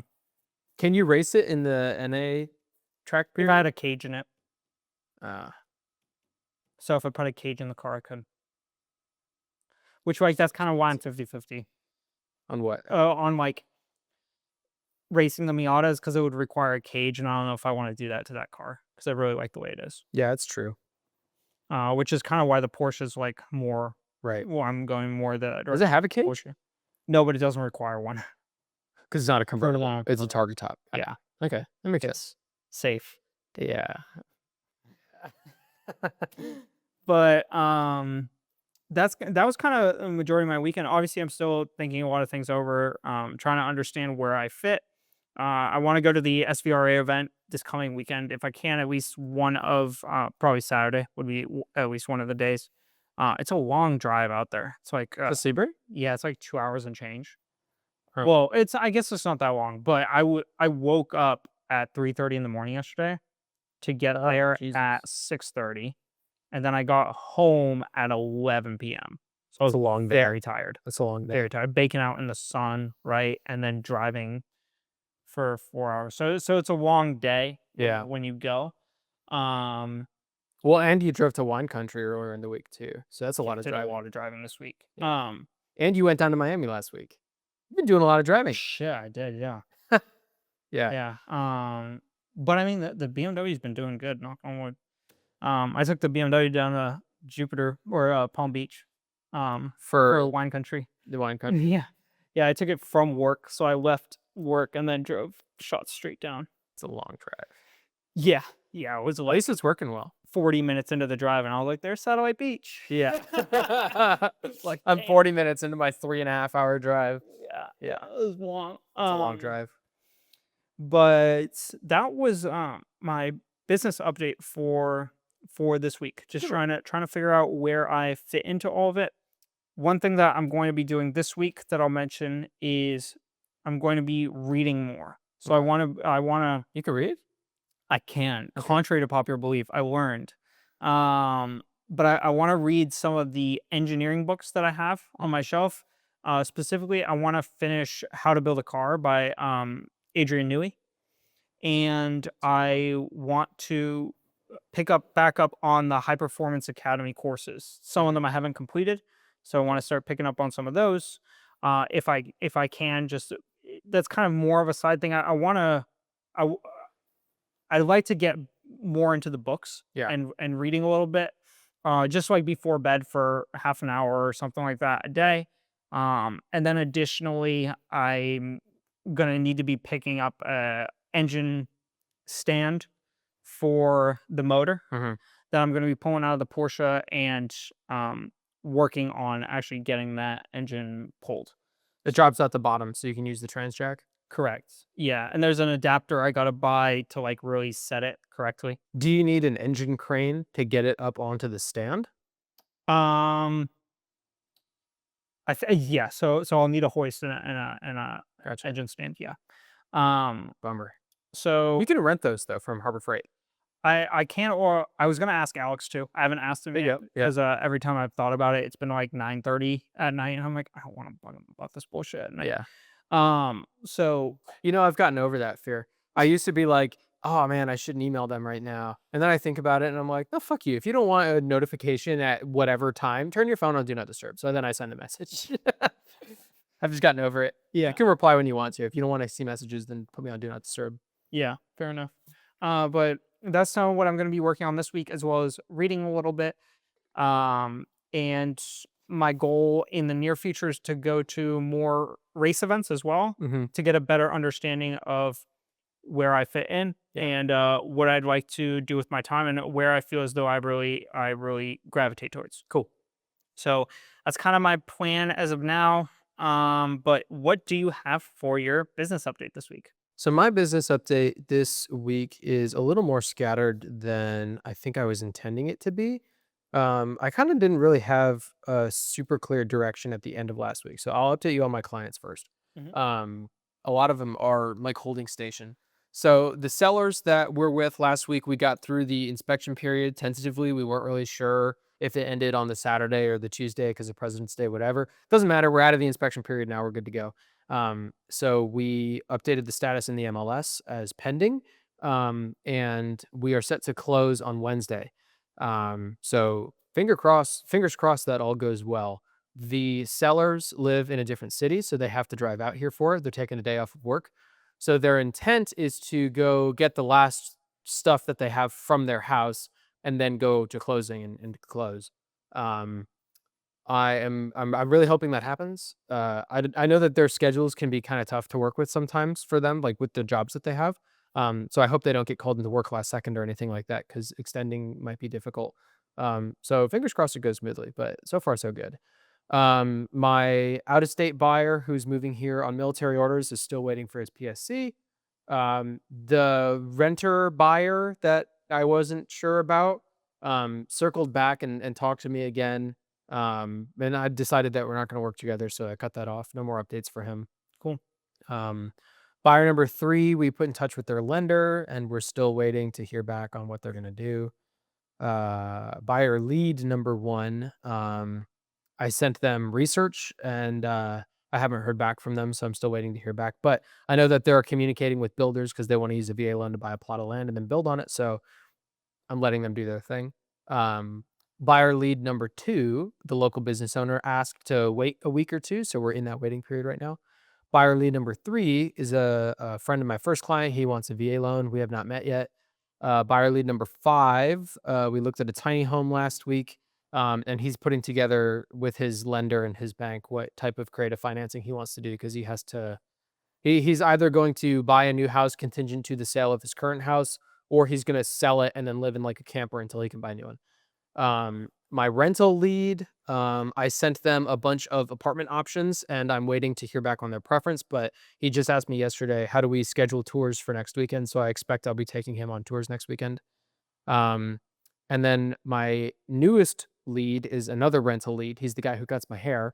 Mhm. But he just had a kid and they're looking to move into a house when their lease is up. So they're looking at rental options. I sent him a bunch of rental options. I'm waiting to hear back from him. Cool. So that's my client update. Not a whole lot going on, not a lot of new developments. I have been messaging like 10 to 15 people a day on my new like reach out to people I went to high school and middle school with, and I've gotten a pretty good response rate. I haven't dragged any of the conversations into real estate yet because I want to use this as a touch point to like remind you who I am and get familiar with what you're doing. And then I'll circle back later and talk about real estate. Or at the very least, get myself on their radar so they pay attention to things when I post them on social media. Um, so that's been good. We did open house number 37, so not in a row because we skipped last weekend, but another open house. It was a cool renovated house. We had a decent turnout. Most parties took a card. It's getting hotter, so putting signs out sucked, but overall it was a decent open house. Cool. And so a lot of my work this week is in these last 2 bullet points. Lead gen. That's what I'm doing. So, a lot of the previous week was dealing with negotiations, getting this house under contract. So a lot of my efforts could go toward learning negotiation strategies and figuring out how to move the pieces on the chessboard to get where we needed to go. And now that we're under contract and it's kind of smooth sailing for the minute, a lot of my time has not been required for that. And so instead, I've started focusing on how am I going to leverage this sale into getting another one. And when I was thinking about my options, which I kind of discussed in the last episode, um, I was thinking, yeah, I could do like I can mail letters, or I could go door to door, or like there's a couple different ways that you can do advertising for real estate. But ultimately, I think the best way to go about doing it is to make a Facebook ad, right? Mhm. And then run that ad on Facebook. My paycheck from this closing, if all goes well, knock on wood, will be around $3,000, and I'm going to allocate most of that to whatever lead gen I decide to do. I think it's going to be Facebook ads. The top agent at Blue Marlin spends like 60 grand a year on advertising, he says. That's like open house signs, the Facebook posts, like, photos for homes, listing videos, like all kinds of stuff. And in there is Facebook ads. I know he runs Facebook ads. So at the absolute most, if he's spending every dollar on Facebook ads, which I doubt, because those other things take money too. But that's $60,000 divided by 365 days. That's $160 a day, right? There's no way he's spending every dollar of that on ads. Let's just say that he is, right? So if I take my $3,000 and then I divide it by 164, I can run my ads for 18 days at the same rate that he runs ads maximum, right? That's likely not the case. I'll probably get one solid month of running ads Mhm. from this money. I can probably stretch it into a month and a half if I want to, or if I ramp up, like you kind of suggested. If I do a longer ramp up, Yeah. then that might be the case. But ultimately, before thinking about any of that, I was like, okay, I have to figure out what ad I'm going to run, right? Mhm. Please hold. I need a drink. And so I realized the idea that I had last week was, I have some clients who are renting with friends, like they rent out multiple rooms in a house. So just buy the house, own it, and then rent out to your friends, right? It's a really good way to get people interested in buying whatever. And as I was doing my research for this, I was kind of like, man, working with buyers can really suck. And now I know that working with sellers can really suck. Like they suck in different ways. And whenever you're doing one, you wish you're working on the other, which is kind of how I felt when I was rowing, because in the fall you do long 5K pieces and in the spring you do short 2K pieces. And whenever I'm in the spring, I wish I was in the fall. And whenever I'm in the fall, I wish I was in the spring. And so ultimately they each come with their own challenges. But I think that if I had to choose between the two, I might prefer working with a seller, simply because when you're working with a buyer, usually there's a lot more options. There's a lot of supply. So when you're working with the client, if they decide to not reply to your text, like they're already living somewhere. Like if they are buying a new place, it's just because they're kind of interested in it. So like they can take their time doing it. They can not reply. They can let deals burn and then they'll just go to the next one because they're not putting any money. Like there's no skin in the game, right? But if someone's selling their house, odds are it's for a reason. They're ready to go. They're motivated, right? And you're working with a more limited supply because although we're advertising, we're only working with the offers that we're receiving, and you need to operate on a timeline, right? Presumably, you don't want your house to be on the market for a year and a half. So if we get 5 offers, those are the 5 we're working with, unless something else comes in while we're working with those offers, right? So your clients are more engaged usually, I think. On top of that, you earn 3.5% working with the seller, 2.5% working with the buyer. So that's my understanding of it going into this. When I started doing my lead research, I found that seller leads convert at 20 to 40%, while buyers convert at 1 to 3%, which is fucking crazy to me. That's a huge difference. So I put out my ad, I get 10 people who reply to it. 20 to 40% of those people actually become clients versus 1 to 3% I don't of buyers. where did you get that statistic? I found it in a couple different places through Google and AI. Yeah, I asked Grok and ChatGPT and Gemini, and I looked through a couple different things. And I think the reason is this. That doesn't make sense to me, but I mean, we can roll with it. I think I would believe that more sellers convert than buyers because when a seller, like think of it this way. If someone sees an ad, buyer or seller, for a real estate agent, right? Odds are the seller is going to be the one who's more motivated because if you're thinking of selling your house, that's more serious, more real, and on a shorter time horizon than someone who's thinking about buying, right? Like if you were thinking about buying right now today, would you be motivated I to just buy? don't know if that's necessarily the case. I mean, because if you're old and Usually you're it selling, is. who cares, right? But you could also be buying, and you could be, you know, older and buying another place and not really caring, or you could be out of a home and not have anywhere to go and need to buy, or you could be getting, kicked out of the state and need to sell, right? I think from what I've seen in most instances, if someone's interested in buying, they're just kind of feeling out their options. But Yeah. if someone's interested in selling, most times it's because I'm ready to move into something bigger. I already Yeah. have I've already been scoping out the market and I kind of know where I want to Yeah. go. Or I have to move because of my job, so I have to go right now, or something along those lines, right? So like if someone is going to engage with a real estate ad, I think usually sellers are more motivated than buyers. And that's also reflected in the time to close with each of those clients, right? So on average, buyers take 60 to 90 days. From the moment you sit down and start talking about it, it's an average of 60 to 90 days before they close on a house. And with sellers, it's 30 to 60 days, which makes sense because in a balanced real estate market, your home is going to sell in 30 to 40 days in a healthy market, right? Right now, it's a little bit slower, but also they might click on your ad, but they might be interviewing other real estate agents. So it might take you a couple days to get the lead, right? Yeah. But, excuse me, if you are sitting down with a seller, and you win the listing agreement and you win that appointment, usually you get the listing agreement signed in the next week and then the house is on the market and you're off to the races, right? Yeah. So on top of the better conversion, which we can debate one way or the other, Yeah, no, it's just, regardless of that. I'm just surprised that I'd have to look at the statistics more, but regardless, I mean, there are other benefits towards sellers, so we can still carry this same proposal forward. Yeah, for sure. Right. Yeah. Well, and Yeah. a lot of the leads that I have are buyer leads that are like taking a while to move, right? Like the buyer that I worked with last year, we met in February and then he closed in May. So it took him a while to get there, right? The buyers from West Virginia that tugged our dicks around for like 4 months never ended up buying, right? Like they just wasted a bunch of time. There's a couple right now that we have who are like talking to their lenders and waiting, right? But the sellers that we're working with from the meeting that we had on the phone where they were like, we're ready to sell a house. It was then like, 2 weeks later, we're under contract. Yeah. So from my personal experience, that's what I've seen as well. But again, I have more experience with buyers than I do with sellers. So Right. maybe I got lucky. But what sellers have going for them over buyers is usually you close a little bit quicker. They're more motivated. You earn more money and they will reply to your ad more often, right? And so when I started thinking about that, I was like, okay, maybe I don't want to target an ad just to buyers who are first-time home buyers looking to buy a home and rent the rooms out to their friends, right? I'm happy to work with them. I'd like to run an ad like that in the future. But if I'm taking my $3,000 and I'm putting that on one ad copy or like ideation, right? I want it to work. I want the highest likelihood that that's going to result in at least one other client, right? And I think the way to do that is to go with my highest leverage point, which is the type of client that has a higher earning potential through 3.5%, is more likely to reply through the conversion rate and closes quicker. Yeah.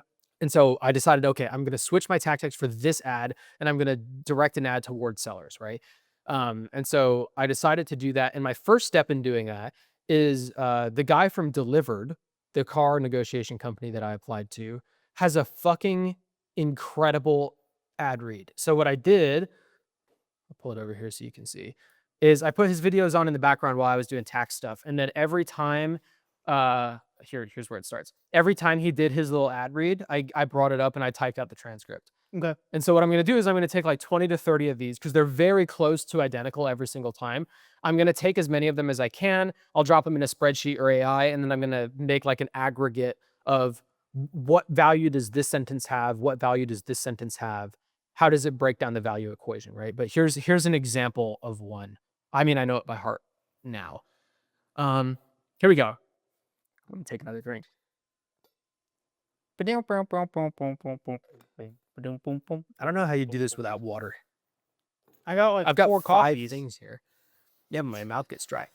Okay, so he goes, if you guys don't know who I am, hi, nice to meet you. My name's Tommy. I negotiate car deals for a living. My goal is to save you time, energy, and anxiety. I save you money, but that's a byproduct. I charge a flat fee, $1,000. I handle everything for you. The price of the car, the trade, the add-ons, the accessories. If you got to ship a car, I'll ship a car. We handle everything. It's meant to be the world-class ownership experience and really the best buying experience you ever had. You might say, Tommy, you didn't say it was the money-saving service. That's correct, because you can do this on your own. You don't need me. I make your life easier, but by all means, I teach everything I do. I don't have a magic wand or a secret sauce that saves you thousands of dollars more than you can on your own. I'm very good at what I do. My team is great at what we do, but that being said, you can do this on your own. If you want to learn more, you can go to my profile, you can type a little message, click, click, clack, and I'll answer it.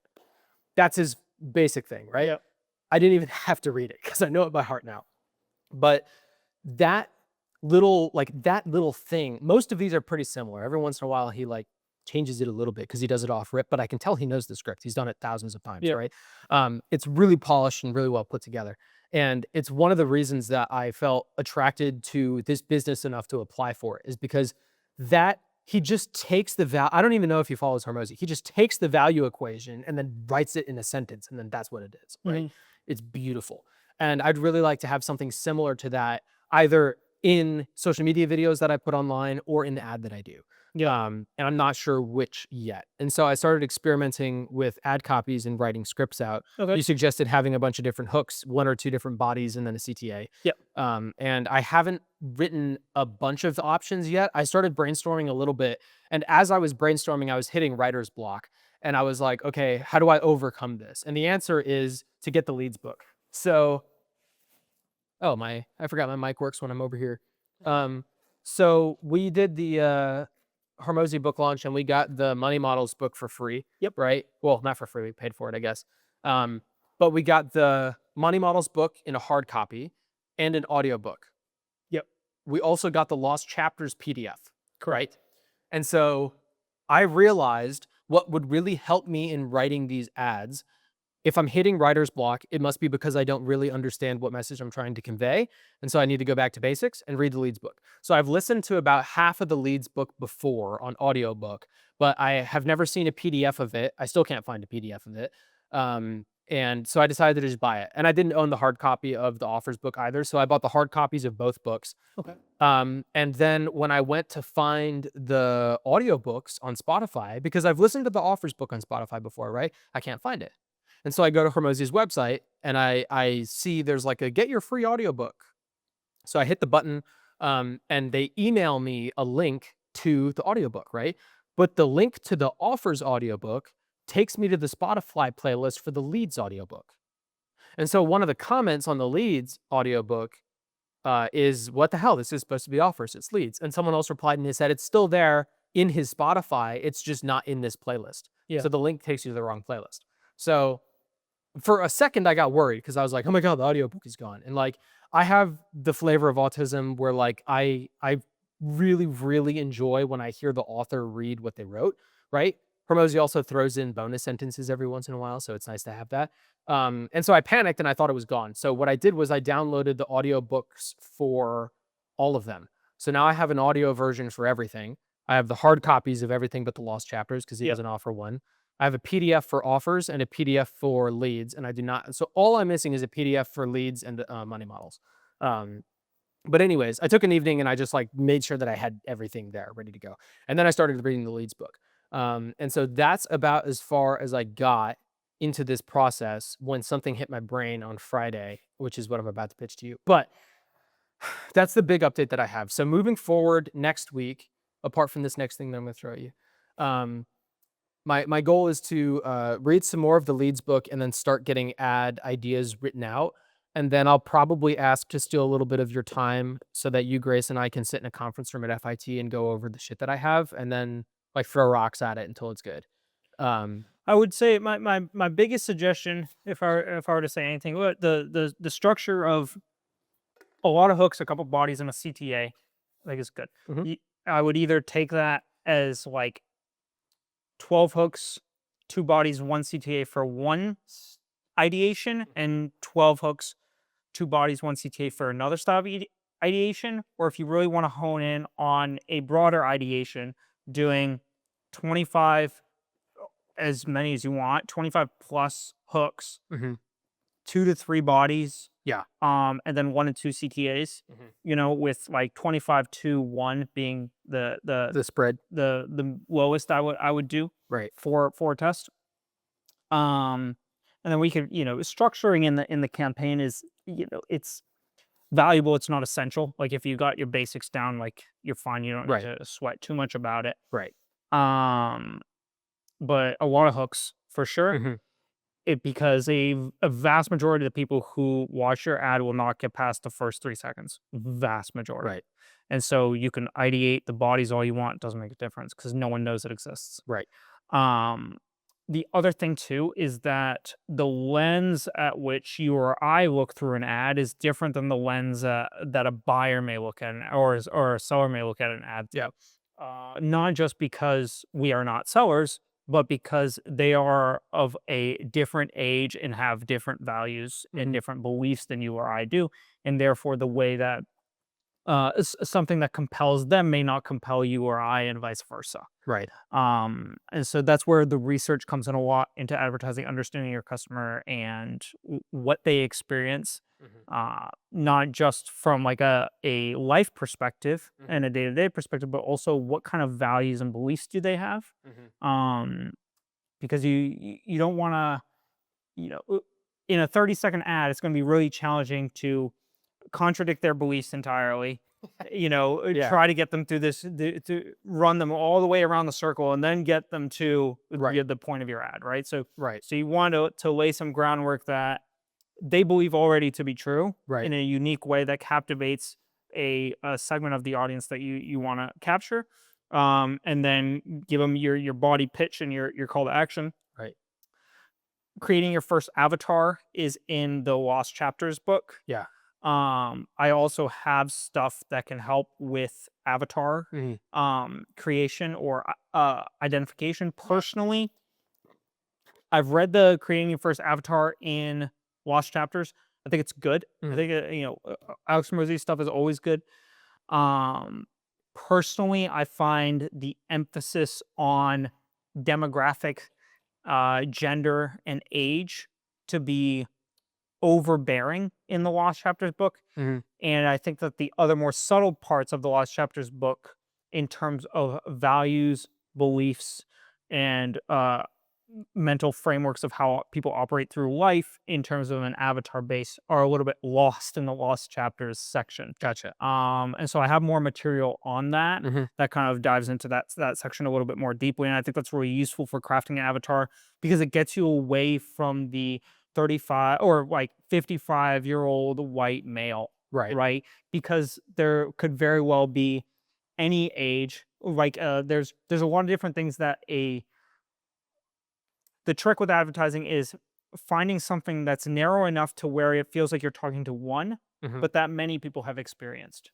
right? Well, Like a car it's breaking down. circumstance over person, right? So Yeah. it's like, it doesn't matter what age you are. If you are struggling to pay your rent, I'm talking to you. Yeah. Right. Yeah. Right. Yeah. Right. So it feels like one in many, right? Right. Eugene Schwartz does a great job breaking this down as well. Who Alex Hormozi references, as well as Eugene Schwartz's book Breakthrough Advertising, which is quite good as well. But definitely that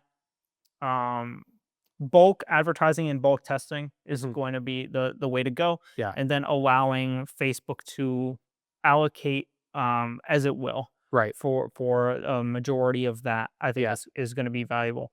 Probably looking at about, you could even start a lower number, like a lower number of hooks, like 10 hooks and one body. Run that for a week and then figure out what your top 3 hooks are, which might be a better strategy to do. Ideate. And then iterate. ideate or iterate. Great. Those 10 hooks will probably be ideation hooks. And then your top 3, you could create 5 to 10 versions of each of those that are more iteration based, with maybe some ideation incorporated into that, like ideations of the same idea.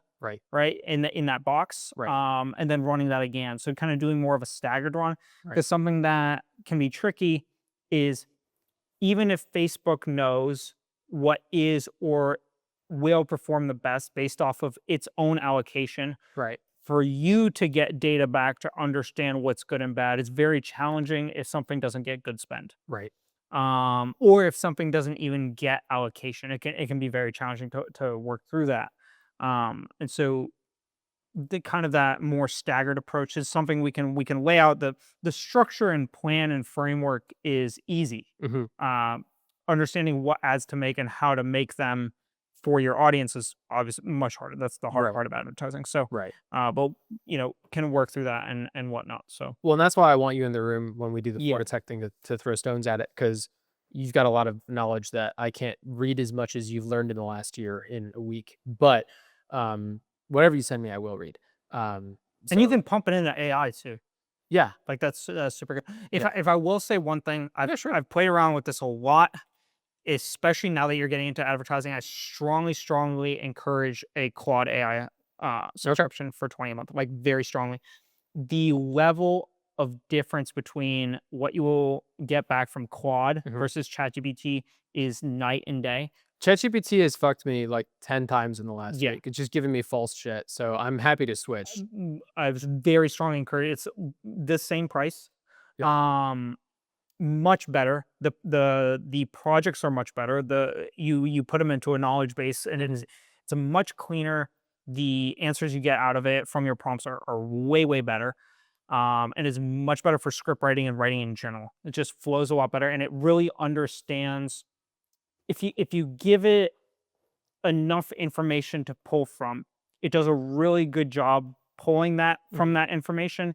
And the deep research is just on another level in comparison to ChatGPT. A big issue that I have with ChatGPT is that eventually, like after a couple of days, our chats get so long that the responses take a long time to process. And so it gets to the point where like I'm feeding ChatGPT like a couple different PDFs that are like maybe a couple 100 megabytes. Like they're not huge or anything like that. But then like the next day, the response takes 5 minutes that would have taken 10 seconds the first day. And I have to delete the chat and then open a new one and then like catch the new one up to speed on what I was just doing with the last 4 minutes. Annoying. So if Claude is any better at that, for sure do it. One trick that I have done with ChatGPT, when I used to use it more, was you can share the link of the chat and then open that link in a new browser window and then print that link. And then when you print the link, you highlight everything and save it as a PDF, and then you insert that PDF into your new chat. It's a good idea. In order to get new chat up to speed with what old chat was. That's a good idea. I've done that in the past. It's helped me out. Yeah. But I'll do it with Claude.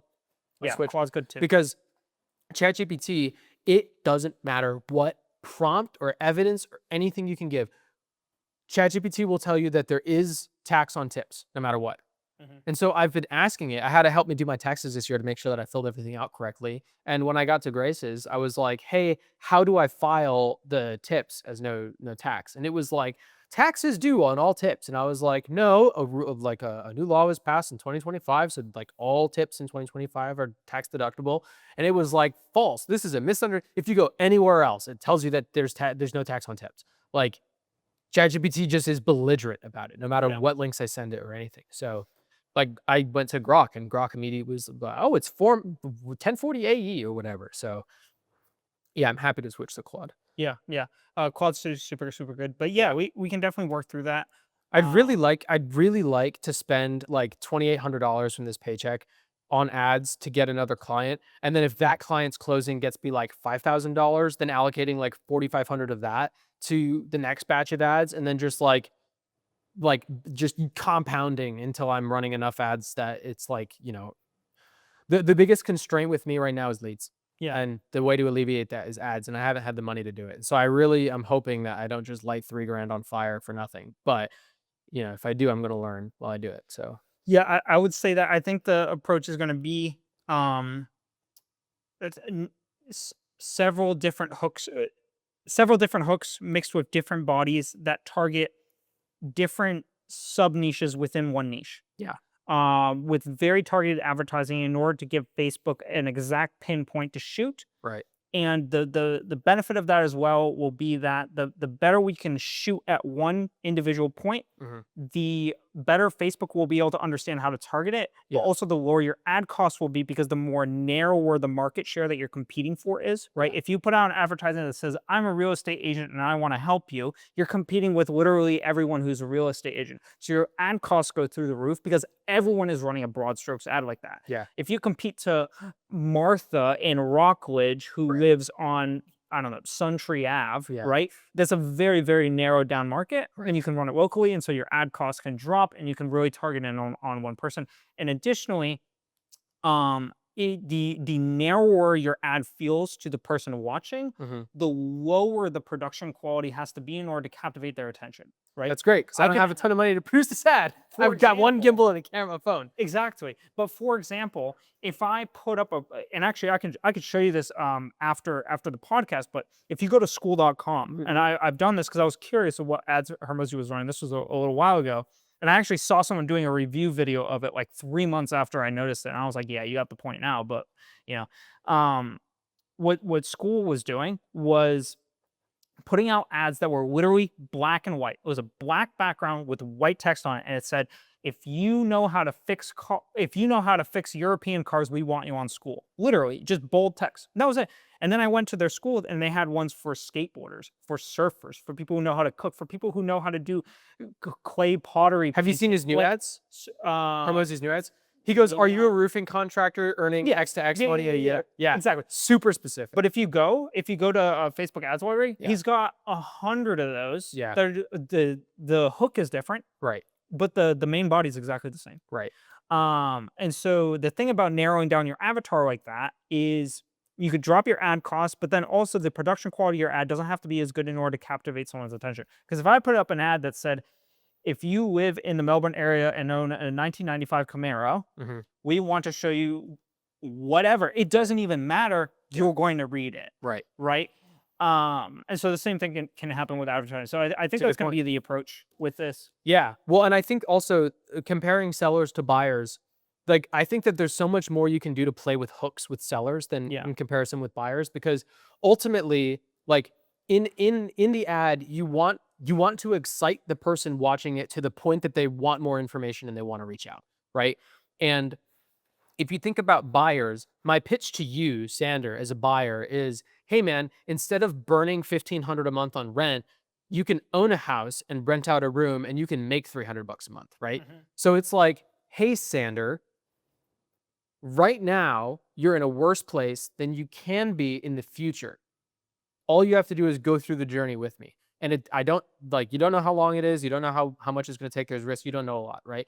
But the appeal to a seller is you have more equity in your home now than you think you do, because Zillow isn't always correct. And so the dip, like where you are right now and where you want to get to is the same point in time. You just have to talk to me and I'm going to tell you how much equity you have in your home, right? And then if you want to use that equity, we're already on the phone together and I can tell you how that works. Yeah. Or you can hit them with a hook like this. Or like you can hit them. Zillow is broken and it's costing Americans tens of millions of dollars a year, and here's how I know, right? Now that's a decent hook because it's broad enough to where the algorithm that's pushing it out and social media that's pushing it out, it's going to capture buyers, sellers, real estate agents, literally anyone who knows Zillow. Right. Now you have to be a little bit careful when you're calling out companies like that. Like it gets a little bit fishy in terms of compliance. Yeah. But there's a little ways around it. But the thing also is that then after you get that, it feels as though you're speaking to one person. Right. Because someone who knows what Zillow is has some experience with Zillow, and therefore whatever you're saying can relate to their experience. Right. And therefore it's like you are talking just to them, but the beauty of it is you're actually talking to many, but the singularity within many. Right. Right. And so hooks like that can work well. Yep. Right. And then through the body, you can niche it down, or you can even niche it down through the hook. Right. Like these are things that like testing is always the answer. There is no magic pill that you can take to run ads. That's why you run a lot. Right. And so something else that I'm thinking is I'm going to pull up data in the MLS, and then I'm going to see what city is the hottest right now for number of homes going on the market. And then those are the people I'm going to talk to. Yeah. Because I don't want to make something for Brevard County because I can do work in all of Brevard County. But like you said, I want to compete with fewer people. And so if I can put the city name in the ad, like say that West Melbourne, more houses went on the market in the last month and a half than anywhere else, right? There's a lot more data in West Melbourne that I can pull from, and so I can get a better picture of like what is happening in West Melbourne, and that's something that I can provide value in a listing appointment with someone for. And you can also use it in your advertising. Like if you're familiar with a specific area, let's say something happened in what's a good example that like on the Cape, there's launches all the time. Right.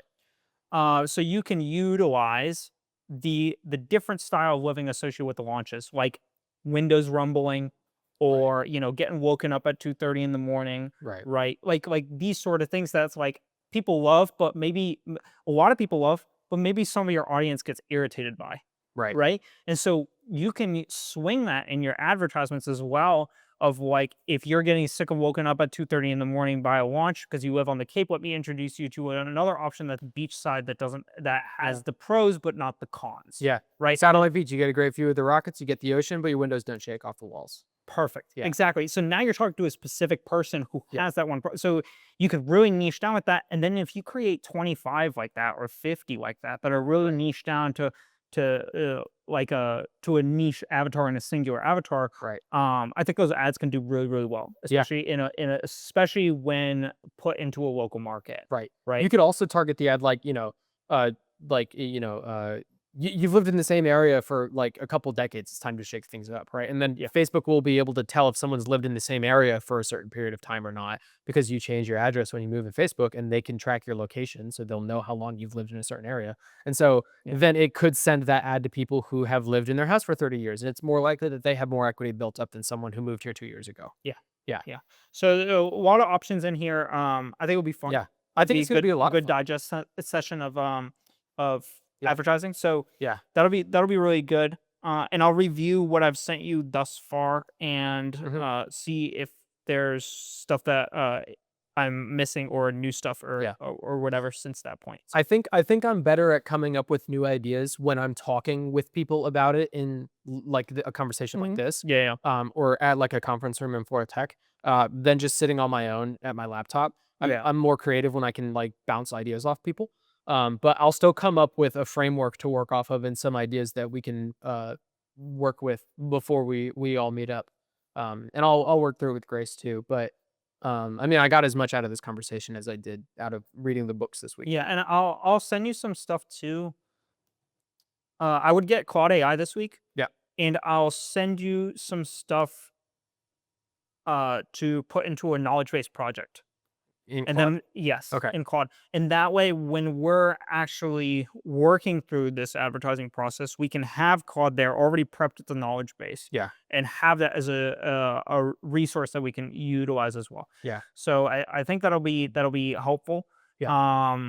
And coming out of that, at the very least, having a really good idea of the niche avatars and how to approach the hooks with some different hook and body ideas. Right. I think from there, if we just even have that, it becomes very easy to ideate and iterate with Quad, Yeah. and then bounce around ideas via email. Yeah. And get that and get the structures. The structure's easy enough. Yeah. I can show you how to structure it in Mhm. Facebook. I can show you how to structure it from a basic sense in under an hour, Right. and then you can literally duplicate and repeat for Right. however many ads you end up filming and Right. editing. Right.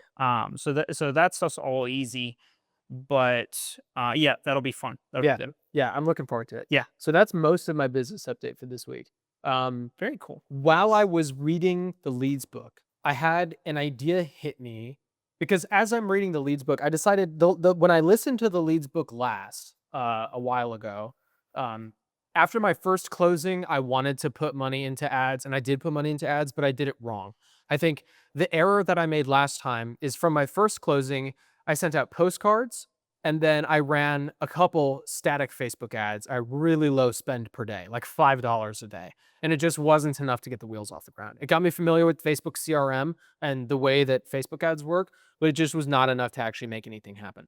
And so uh, after that, I went through the Leads book and I said, okay, I'm going to listen until I hear something that's applicable to real estate. And then I'm going to go do that thing. And then I'll go back to the book. I don't really want to do that. I think I would rather just read the whole book, right? And so what I'm doing this time is as I'm reading and listening to the book, as I'm reading, I'm trying to apply it to real estate in my head. And when something notable comes up, I'm going to take a note on what page and topic it is in the book, what the quote is, and then I'm going to write to myself about how I think I could apply that to real estate. And I'll get through the whole book so I have a solid understanding of this whole. It's the thickest book in the whole trilogy. And I want to have a good understanding of it because I feel like I have a really good understanding of offers and a decent understanding of money models, but I do not have a good understanding of leads because I've never read the whole thing. So I'm going to finish it. So as I'm reading, I cannot get this delivered call to action out of my head. It's just so well put together. It's so good. The fact that he does, like, if we think about the value equation, he hits what are the variables, right?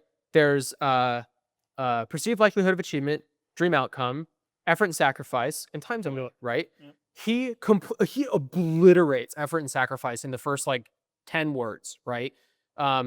He decreases time delay. He increases perceived likelihood of achievement. He does effort and sacrifice again by saving you money. And then he increases your perceived likelihood of achievement even more when he talks about how he's not a money-saving service, but he does save you money. He doesn't advertise it, but it happens. And then like he completely skyrockets perceived likelihood of achievement and dream outcome by putting it all online, right? Yeah. Like he live streams everything. And so I talked to Grace about it and I was like, dude, I so wish we could do this for real estate because I feel like a lot of people, let me categorize this. This whole section is a new business idea that I had, right? That's what I'm talking about now. So my business update is over. This is just some like weird idea that I had. You know how we used to, when we were done with the podcast, we would record little mini games where we would come up with a business to solve a certain problem. This is kind of like that, where it's an idea that I had and I haven't had anyone be able to tell me it's a bad idea. So we're transitioning from real estate ads to idea. Yeah. Okay. Yeah. I tried to make it seamless, but then I realized that it might be confusing. And so this is what we're doing now, right? Transition. That's right. So as I'm going through this, I'm thinking, man, it would be so cool if I could film all the real estate stuff, similar to how I think that what the racing community needs is better racing with a storyline you can follow. Like one of the reasons I think IMSA isn't as popular as Formula One, IMSA or WEC, is because there's so many storylines going on. There isn't a central one, right? But it's really easy to follow the story of Formula One, right? Even though Esteban Ocon is on the track, you can ignore him because he's not important and there's other better things going on, right? Yeah. And the story is easy to follow. So similar to that, I think that YouTube could really use, like, you know, even if you just did a karting series or something, but a central storyline that you can follow is what's important to people. And so I was talking to Grace about it and I was just brainstorming and I was like, dude, like, I can't film this and put it on YouTube, can I? And she was like, absolutely not. You'd have to bleep so much stuff out, right? And I was like, well, we don't owe a fiduciary responsibility to our clients because we're a transaction broker, not a single agent. And she said, yeah, but you still owe it to them to not completely fuck them over by putting all their shit on blast. And I was like, okay, that's a good point.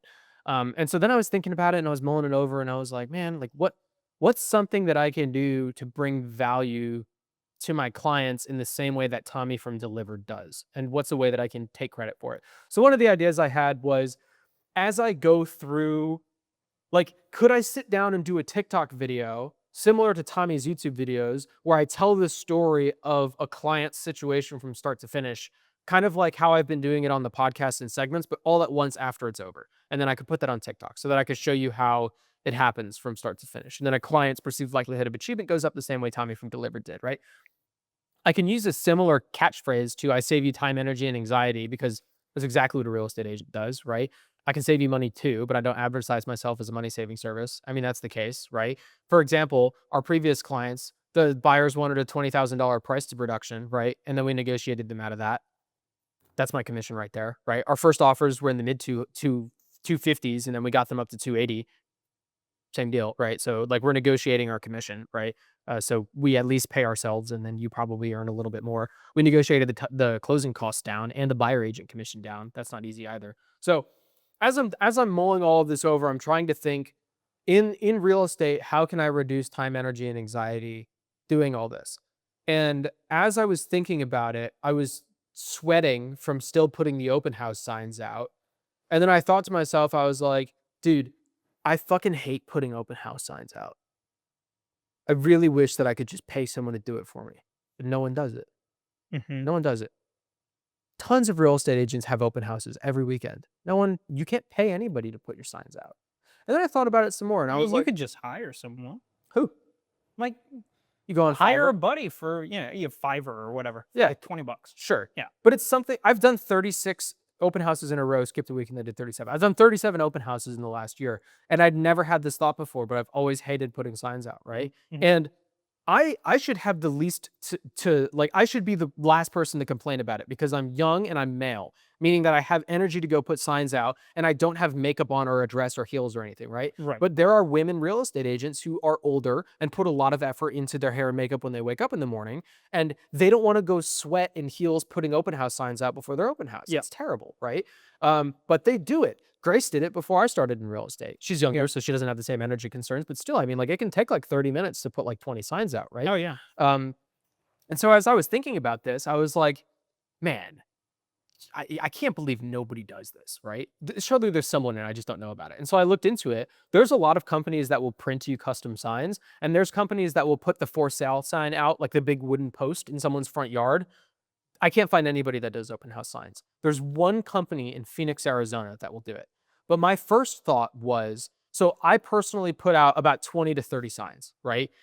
I think a standard Blue Marlin agent probably puts out like 50 to 60. Ideally more, up to 80 if you can, right? But the thing is, the signs take up a lot of space. It takes a lot of time to put them out, and they're expensive, right? So like each sign is like $8 to $10. And then, if you want a custom one with your face on it, it's even more. So it can be pretty expensive. And then on top of that, you have to store it. So like I cannot store more than 40 signs in the Lexus. There's just not enough space, right? So if you have a truck, that's a little bit better. If you have two people doing an open house, 2 cars, it's a little bit better. But still, it's kind of a pain.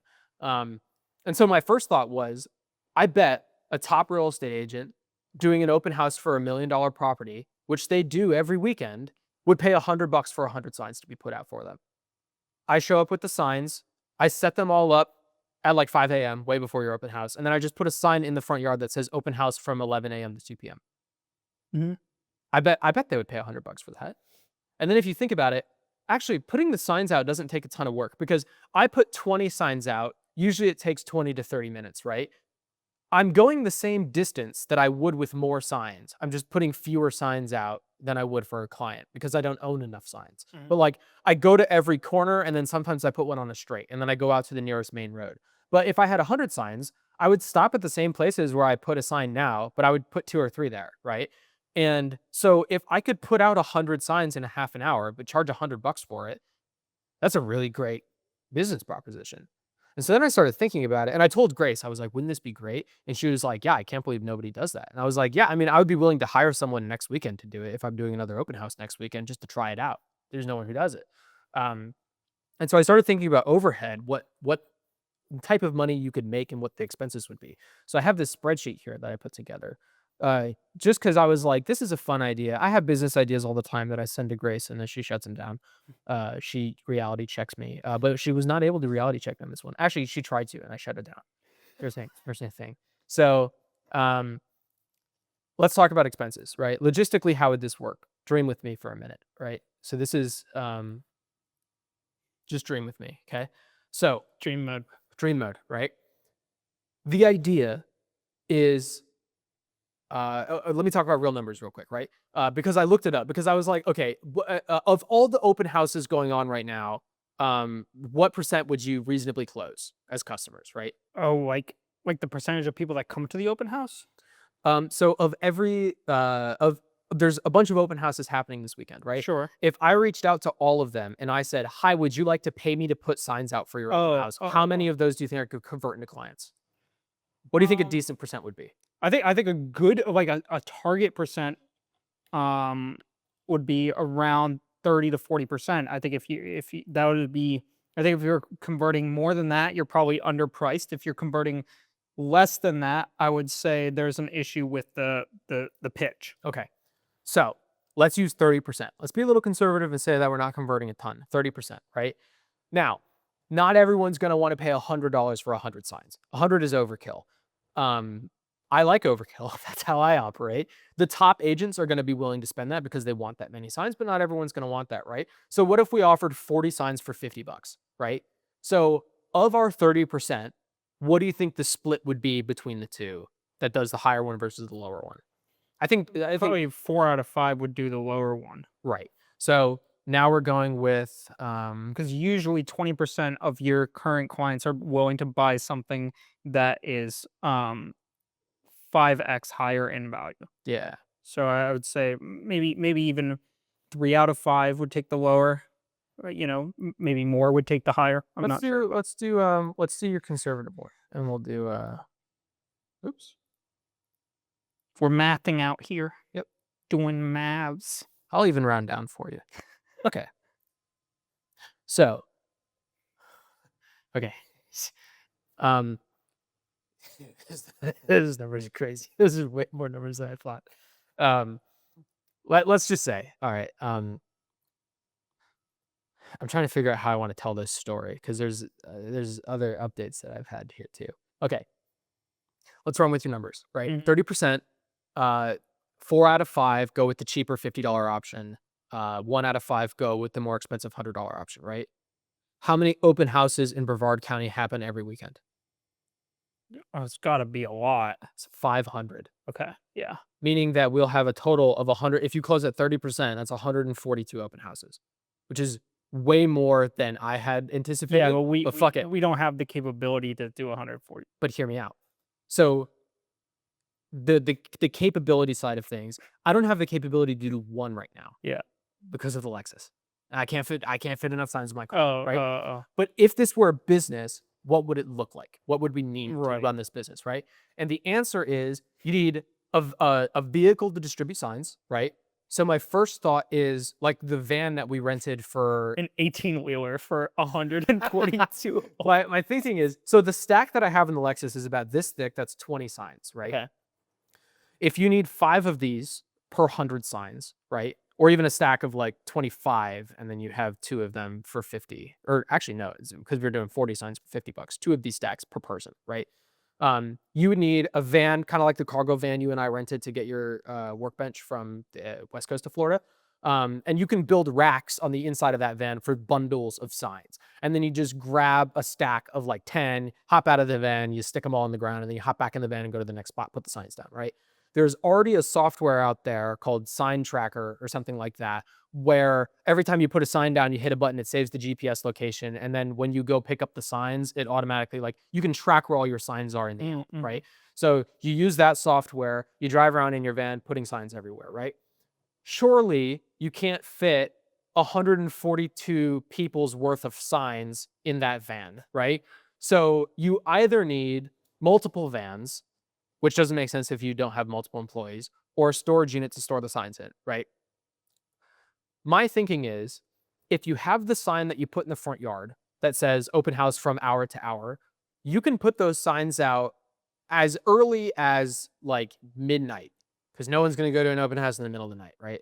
But even if they try, there's going to be the sign that says open house from hour to hour, right? So you can start putting signs out effectively at midnight the day of the open house, right? So you can put signs out for like 8 hours before any open house opens. So you could crush a lot of them on your own, but we'd probably want to hire employees, right? And you wouldn't be able to fit all these signs in one van. So you'd either need a storage unit that you ferry back and forth, or you have multiple vans, right? The cost of a van, I did a 2019 Ram van, is like 20 grand, right? And then insurance is going to be like $200 a month. And then you have the cost of the signs, right? But one batch of signs, you can use an unlimited number of times. Eventually, the signs will deteriorate and get too old, or someone's going to run them over. So I have that accounted for in my monthly expense. I have 2% loss in my monthly expenses. So every month, 2% of your signs get run over, lost, or stolen, right?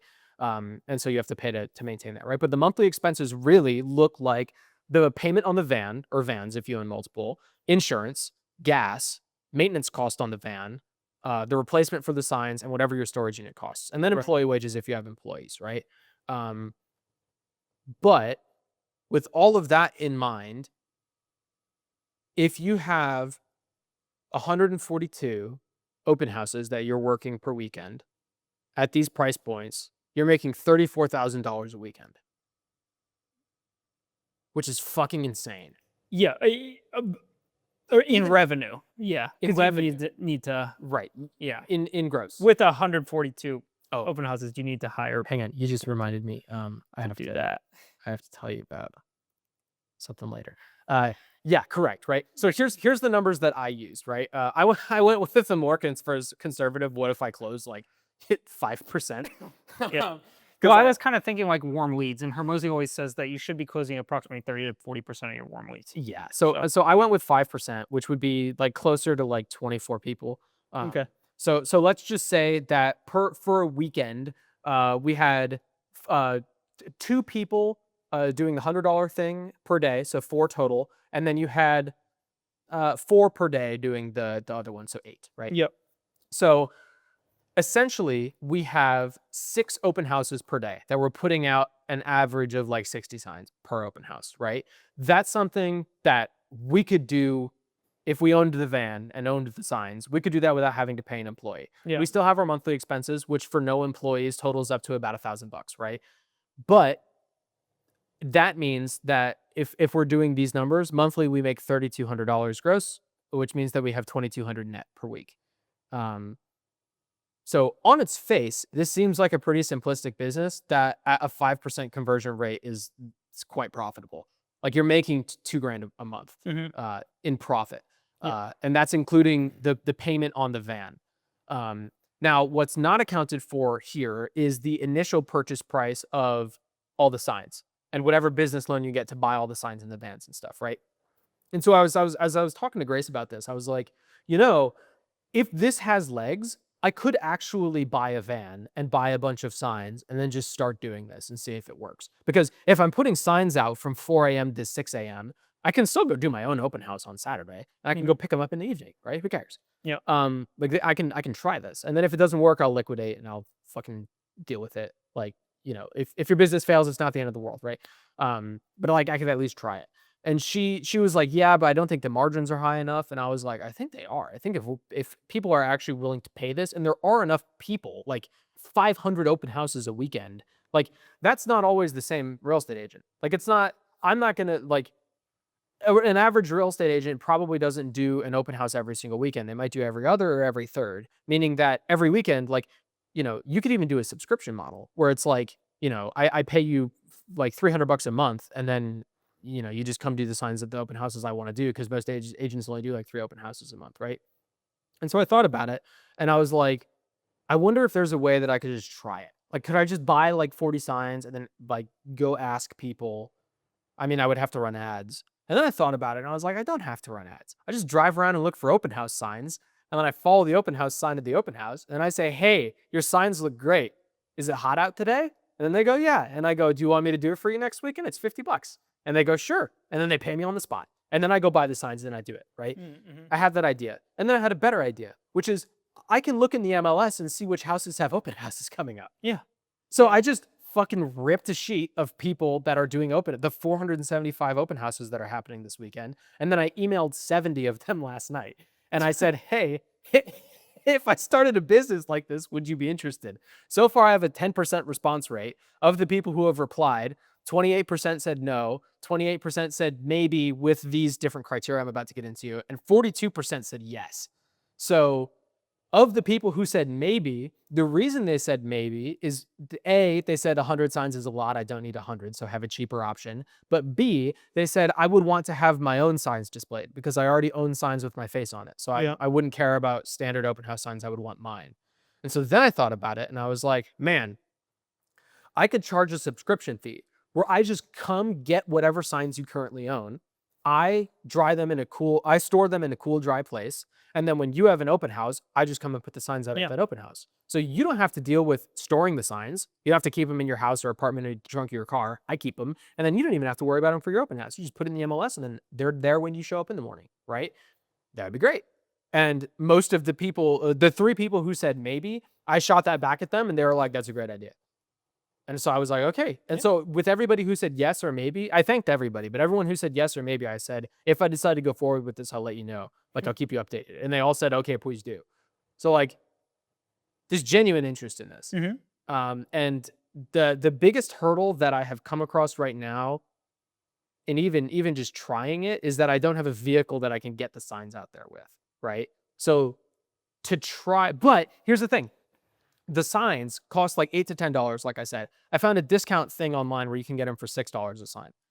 But for 100 signs, which is conceivably one client if they do the $100 package, it's $600. Yeah. So you've got to service 6 people to pay off those signs. But once they're paid off, they're paid off. So it's not a bad investment in my opinion. But if I'm offering to, Establish an LLC and see if you can get a wholesale account. that's a great idea. Yeah, even cheaper than 6. Even cheaper than 6 is if you already have signs with your face on it. If you're an established real estate agent, I'll just come pick up your signs from you. And then I don't pay for signs at all. Now I just deal with your signs, right? Yeah. And so then the expense would come in at, I have to go to my storage unit and make sure that I have my client's specific signs for that weekend before I go put the signs out. I can't just have the van on me at whatever point and go throw signs out for anybody, right? I have to have specific people signs at specific homes. But that can't be that complicated to deal with, right? If they're taking care of the price of the signs for me because they already own signs, like it's either this, you own a bunch of signs and you just don't want to deal with putting them out anymore, so I'll store them and put them out for you, or you're a newer agent, you don't own signs yet, you don't want to pay for signs, and so you want to book my service where I'm just going to bring signs for you, right? Both great options. And so I might not need to buy hundreds of open house signs. I might only need to buy like 100 at all for people who want that package. Otherwise, I'll just use your existing signs. But I could start off by only offering the service to people who have existing signs, and then so this is the idea that I had this week. It's a cool idea. Shoot it to death. Kill it. Tell me what I'm missing. Tell me what I'm doing wrong. I mean, I think the model the model could work. The model could work. I think that it would be, the missing legs longer term would be, besides the effort and sacrifice being decreased by the person who owns the signs, right? Yeah. How does their perceived likelihood of achievement of selling the house increase by having you display the signs, right? Are you displaying them in higher quantity, better locations, spread out according to X data, right? So that aspect of things. I mean, I don't think that there's the liability is quite low. I mean, I don't think it's a bad business in any way. I think it could definitely work, right? I mean, obviously there's components of getting the leads, just kind of facilitating the process of the business, right? I've gotten more leads for this business in the last 12 hours than my actual real estate business. Yeah, I mean, it's a. I think it could work. I don't see why it couldn't work, right? Do you want to know the problems I see with it? What? Okay, so number one, there's a couple of things. Number one, to respond to the like, how does it increase your ability to sell the house, right? I think that's the biggest thing that I see. I think that's one of the biggest things. And my rebuttal to that would be, a product doesn't have to solve every problem, right? Any real estate agent that does an open house is going to put signs out. They always do, no matter what. They always do it. And so you're paying for the convenience to not have to do it. So similar to Delivered, who says, I'm here to save you time, energy, and anxiety and money if you're using my signs instead of buying your own. I can bring you more leads, but that's not what I sell. I sell putting out a ton of signs so you don't have to deal with it. The byproduct is you have more people come through. And that's supported by our data logging algorithm because we put signs out for people every weekend. We use Sign Tracker to log everywhere that we put signs. So we have a ton of data behind us showing us where the best places to put signs are. So you don't even have to think about it. We're just going to do it to bring the most amount of people into your open house as possible. I can't force someone to turn right off the road, but I can let them know that I can open the door for them, right? And like the service isn't bringing more people to the open house. The service is you don't have to deal with it, but the byproduct is we might bring more people to the open house, right? Yep. So I think it's an interesting way. I think it would be cool to have the data backed, like we use the sign tracker to accumulate the data and figure out where the best points to put the signs are. But I think it's important to keep that as a byproduct, similar as how Tommy from Delivered keeps saving money as a byproduct. I think the main service should be you don't have to ruin your hair and makeup. You don't have to show up to an open house an hour and a half early to go put signs out while the sellers are still there. And like, it can be awkward because the thing with an open house, Grace and I have it really easy where we show up 10 minutes early because some houses are still occupied. And so the owners are there and they have to get out. And if you're there within 10 minutes, sometimes the owners are still there. Sometimes they're not. They know it's happening, that sometimes you cross paths, right? So you don't want to get there 30 minutes early to go put all your signs out because then what if people start following the signs and they come up to the house and then you don't have the open house sign with the numbers on it, right? Because most people don't have that sign. That's not a sign that exists. I would have to make it. So you don't want to go put signs out before you get in the house, but also if you're a solo agent, once you're in the house, you don't want to leave and go start putting signs out and leave all your stuff in there and have people try to come through while you're gone, right? So Grace and I have it really well where we pull up 10 minutes before the open house, Grace starts setting up everything inside and I go put signs out. So all our signs are up within 10 minutes of the open house. Yeah. But most people don't have that. And so the big selling point here would be the time and anxiety and energy type thing. Something that I am considering as a longevity standpoint is I think that the more AI advances, the easier finding homes online is going to be and the less dependent people are going to be on open houses. I think that open houses are going to become more niche in the next 15 years. Now, 15 years is a long time. You can make a lot of money in those 15 years. There's still 500 open houses happening every weekend in this county. Yeah. No, it's a market for sure. Yeah, and that's this county. Yeah, I mean, like consider this. What's the minimum hourly wage for an employee right now? 10, 17? No way. Really? No. I'm wrong. Sorry. It's like 14, I think. I think it's gone up. 15 an hour. Yeah. 15 an hour. Oh, wait. Okay, it's 14 right now, and then it'll be 15 in September. Let's just say 15. Yeah. If minimum wage is 15 an hour, and we pay our employees a gracious 20 an hour, right? But they're able to put out, I think that you can probably hit 3 houses an hour, if not more, depending on how close the houses are. Yeah. But if those are $100 clients, then you're doing $300 an hour and you're paying your employee 20 an hour. If they're the lower $50 clients, you're making $150 an hour, you're paying your employee 20. I would just pay them by house. Because then it's a good idea, you keep your margins consistent, right? Then it's a great idea, yeah. That's how Amazon does it and UPS do it. That's why you see Amazon guys out super late. It's because they aren't paid by hour that they're driving. They're paid by packages delivered. That's why those guys are running from house to house because they know that their pay and their commission is based on how quick they do it, right? It's a better idea. So just you keep your margins consistent. If you know you're making an average of $75 a client with your small and big package, then pay them $7.50 a house. It's a great idea, right? Or whatever you want your 50. I think margins should be about 80% gross margins in a service-based business. Yeah. From what Alex Hermosi has said, so maybe 15 a house and gives you a little bit of room for the signs and other stuff. Yeah. Right. Yeah. Or 13 a house or whatever it is. Right. Yeah. Exactly. 15 a house. If you're hitting multiple houses an hour, then you're earning more than minimum wage. Yeah. You're taking a share of your employees. If you do 2 houses an hour, you get $30. Yeah. Right. Yeah. Yeah. So, it's and it keeps the margins consistent as a business. So, I mean, I think that AI is going to change a lot of markets. I mean, that's part of the reason why, um, I'm looking at kind of what sphere I want to be in and what I want to do with my life personally, because I think AI is going to cause a lot of disruption in the 9 to 5.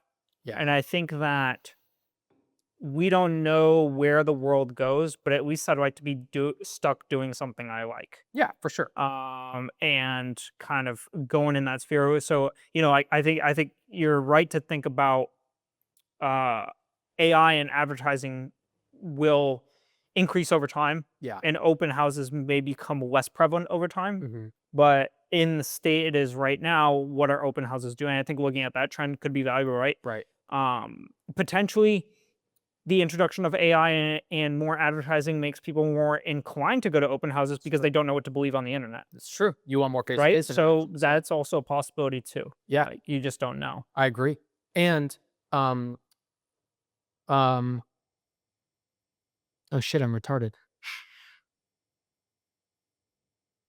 Fuck. What I'm was I sorry. saying? You want me to repeat? No, no, no. You're good.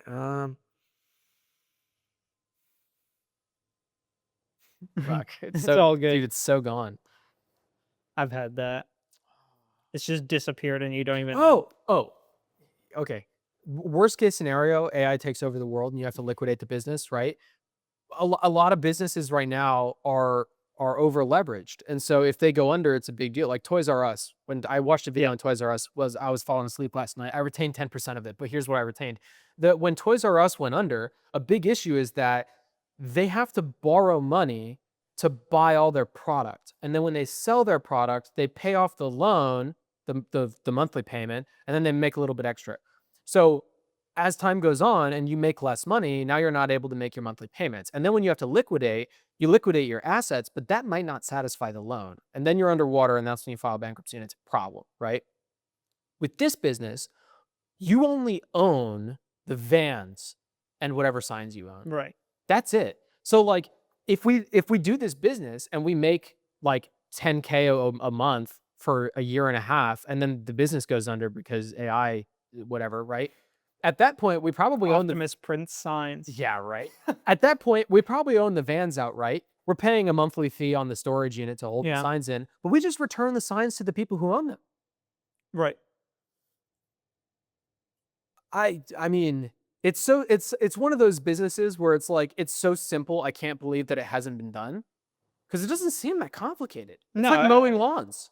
Yeah, I mean, there's Mowing lawns is probably more complicated, honestly. probably more liability.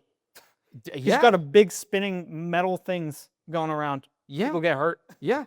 I mean, the biggest risk that Heat I stroke. the biggest risk that I can think about this is that someone gets hit, like they pull over to the side of the road and then they get hit. But you can buy decommissioned mail trucks at auction. Mhm. So you could buy a mail truck with it's the right-hand drive. So you pull over and you're on the curbside. You don't step out into the road. Yep. Also, I've put signs out many times. I've never been hit by a car. So I know that there's a way that you can do it like smart. You know what I mean? Yeah. You don't have to get hit by a car. It's not a requirement of the job. Right. Yeah. But I mean, at that point, like you own, like it takes so little to like think about a garage door repair business, right? Mhm. You own the vans, you own all the tools that it takes to do the work. You have to buy the supply, which is the garage doors. Once you take the old garage door off, you have to do something with it. So you deliver it to whatever company or whatever. Like there's a bunch of overhead. And if you go under, liquidating might not cover all your assets and you're in like big shit. But this isn't a big deal because you will likely own your assets quickly because, I mean, if your van costs $20,000, but you do $10,000 a month in putting signs out, we'll pay the vans off early. I don't care if there's an extra fee. Like we'll just pay to have it done, right? Mhm. And so, I mean, I'm really interested in this idea, and I have not found. I was really kind of hoping that I would email 100 people last night, and then everyone would tell me to fuck off. But the fact that I've had multiple people say, yes, this is worth it, I would pay for it. And the thing is, the first 20 emails I sent, I just said $100 for 100 signs. Mm. I did not say, I'll take your signs. I did not say $50 for 40 signs. I just said the 100.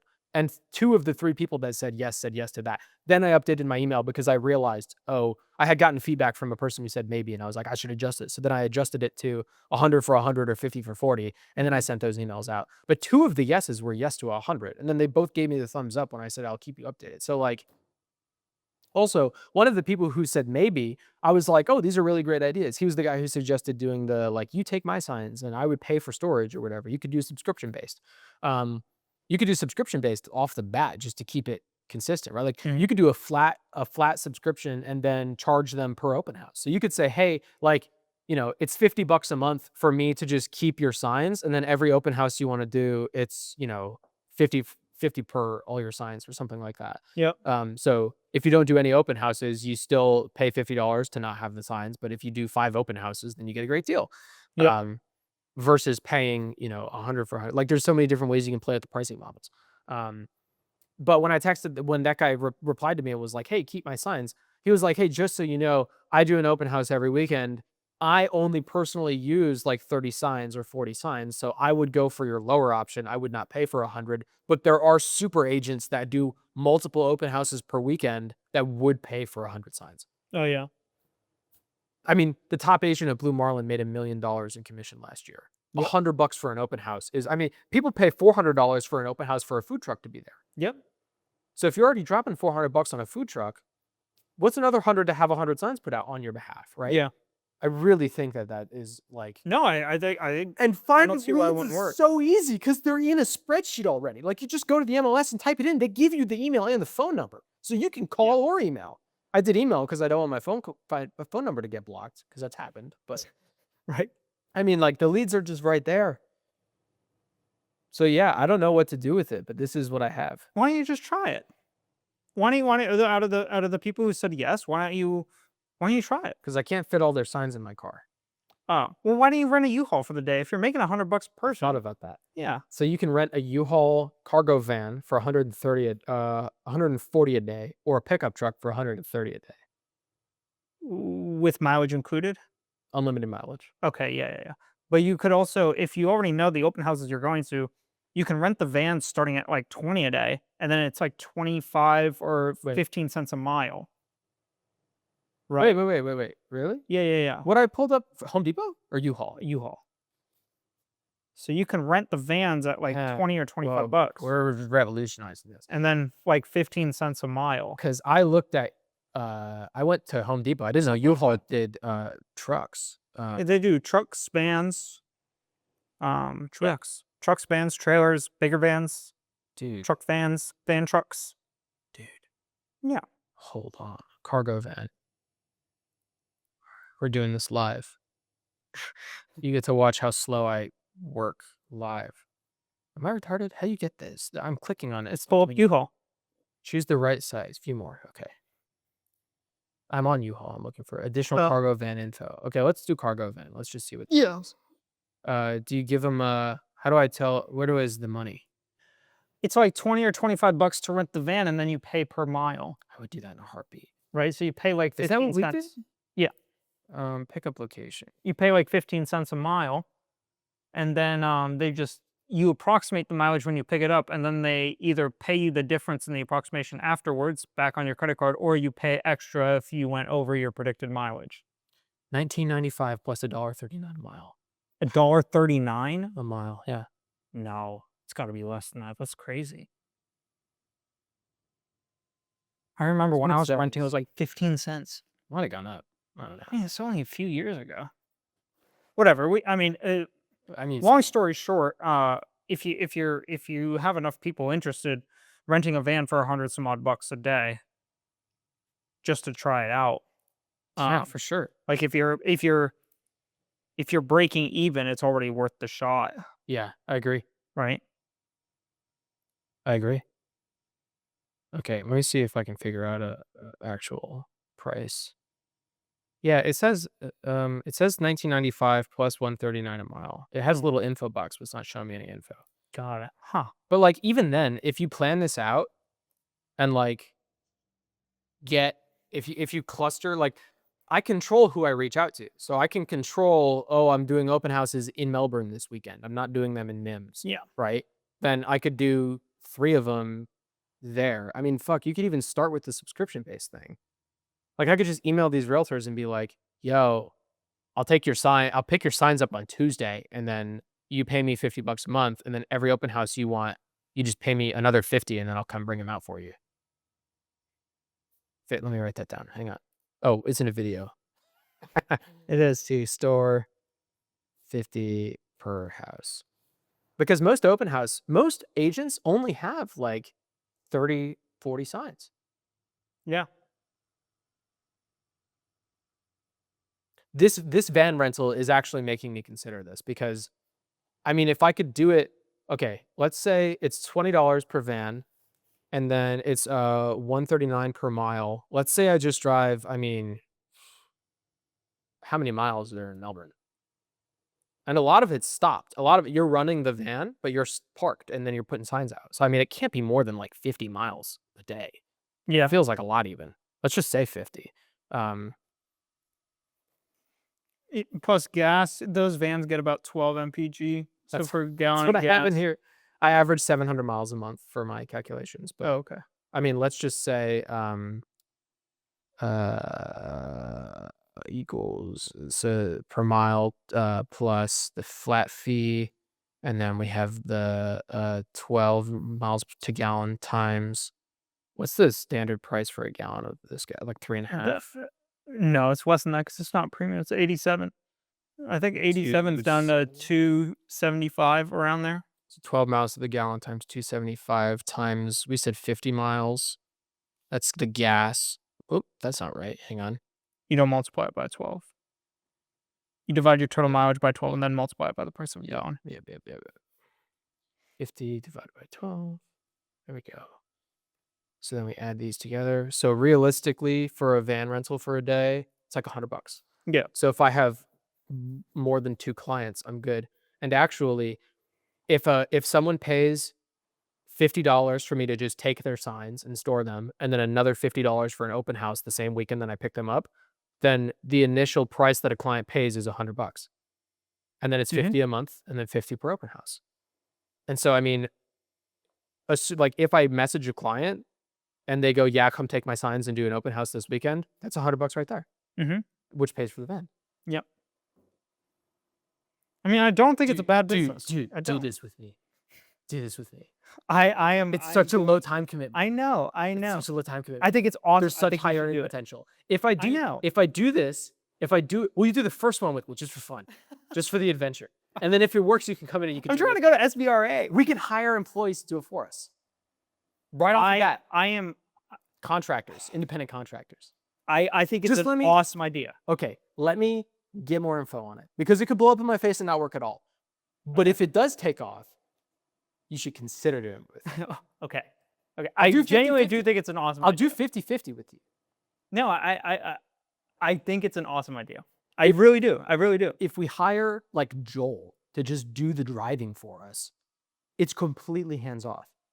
He just has the van, and then he goes to the storage unit, and then he just does it all. There's a brand new extra space storage that's being built on Wickham right now, central to everything. Oh yeah. We don't even need. I guess an air conditioned one would be nice. We don't need one. I mean, if you're advertising climate controlled storage, then it's probably Well, one guy probably wise to have the things that you're. If that's what we're advertising, of course. The one guy he was like, it would be a good idea to do a climate control on tri-space, but the other lady was like, if you just keep them for me.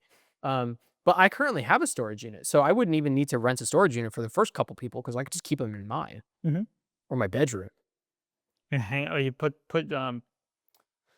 boards across the top of the unit and then hang them on a rack. Yeah, I was actually thinking. So the bag that I sent you earlier this week, all of this stemmed from clearly I have a history with hating open house signs, right? Because I've been like. They fucking, oh my God, dude, Grace's Kia stressed me out because every time I opened the trunk of that Kia, Grace would just put him in the trunk. And so they were like, when you shuffle a deck of cards by just smearing them around the table, that's what it looked like in the trunk of our car, but with metal sticking everywhere from the H frames that stick in the bottom of the signs. It was a mess. And so when we got the Lexus, I was like, you don't do it. I do this now. This is all I do. I do the signs. And there's like a perfect little box in case you lock your keys in the trunk for the Lexus, which the H-frame signs stick in. So I wrap a towel around the base of the H frame. I stick them in that little hole so that they sit neatly in there. And then I tie them with a shoelace from my old work shoes on the H frame to keep them straight, right? But even that isn't good enough for me. Like I want like a container that I can carry them around in. Because right now when I have to carry them everywhere, I like stick my arm under it. It's a pain in the ass. Yeah. So I really wanted those. I really wanted to design. Yeah, the bags are cool. I They agree. sent- Yeah. I really wanted to design my own like hard frame that has a carry handle that makes it easy to do. Like a Pelican case. Do you know what those are? Yeah. Like the hard cases. Yeah. Yeah. Yeah. Actually, what I was thinking was like honestly just made out of wood, just like a plus shaped frame with like things that stick out, and then you'd like drop the signs in there, yeah, and then you like latch it closed or something with a carry handle.